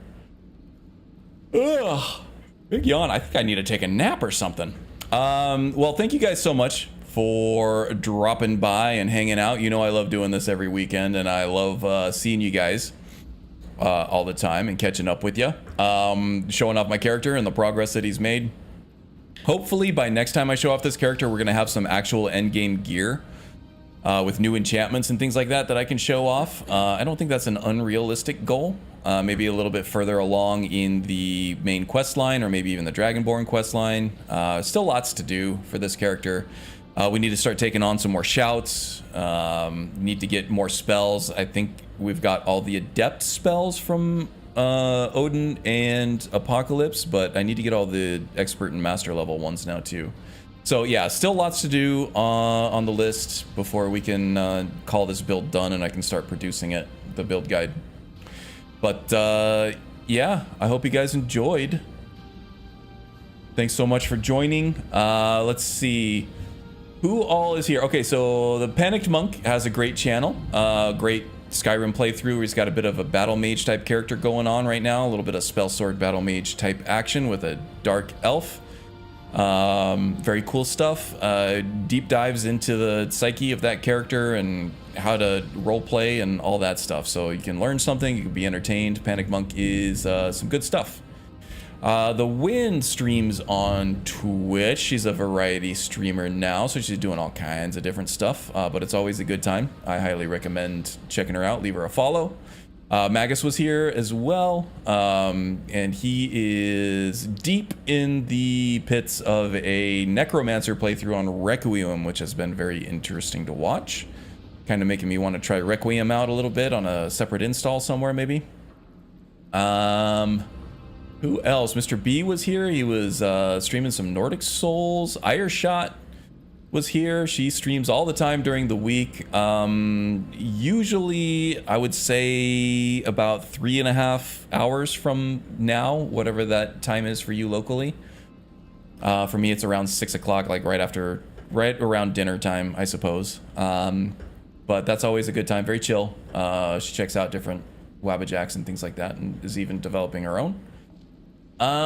Who else? I think that about covers everybody who is here that creates content today. Yeah, I think that's it. Thanks, everybody. Take care, and I will see you next time. Goodbye.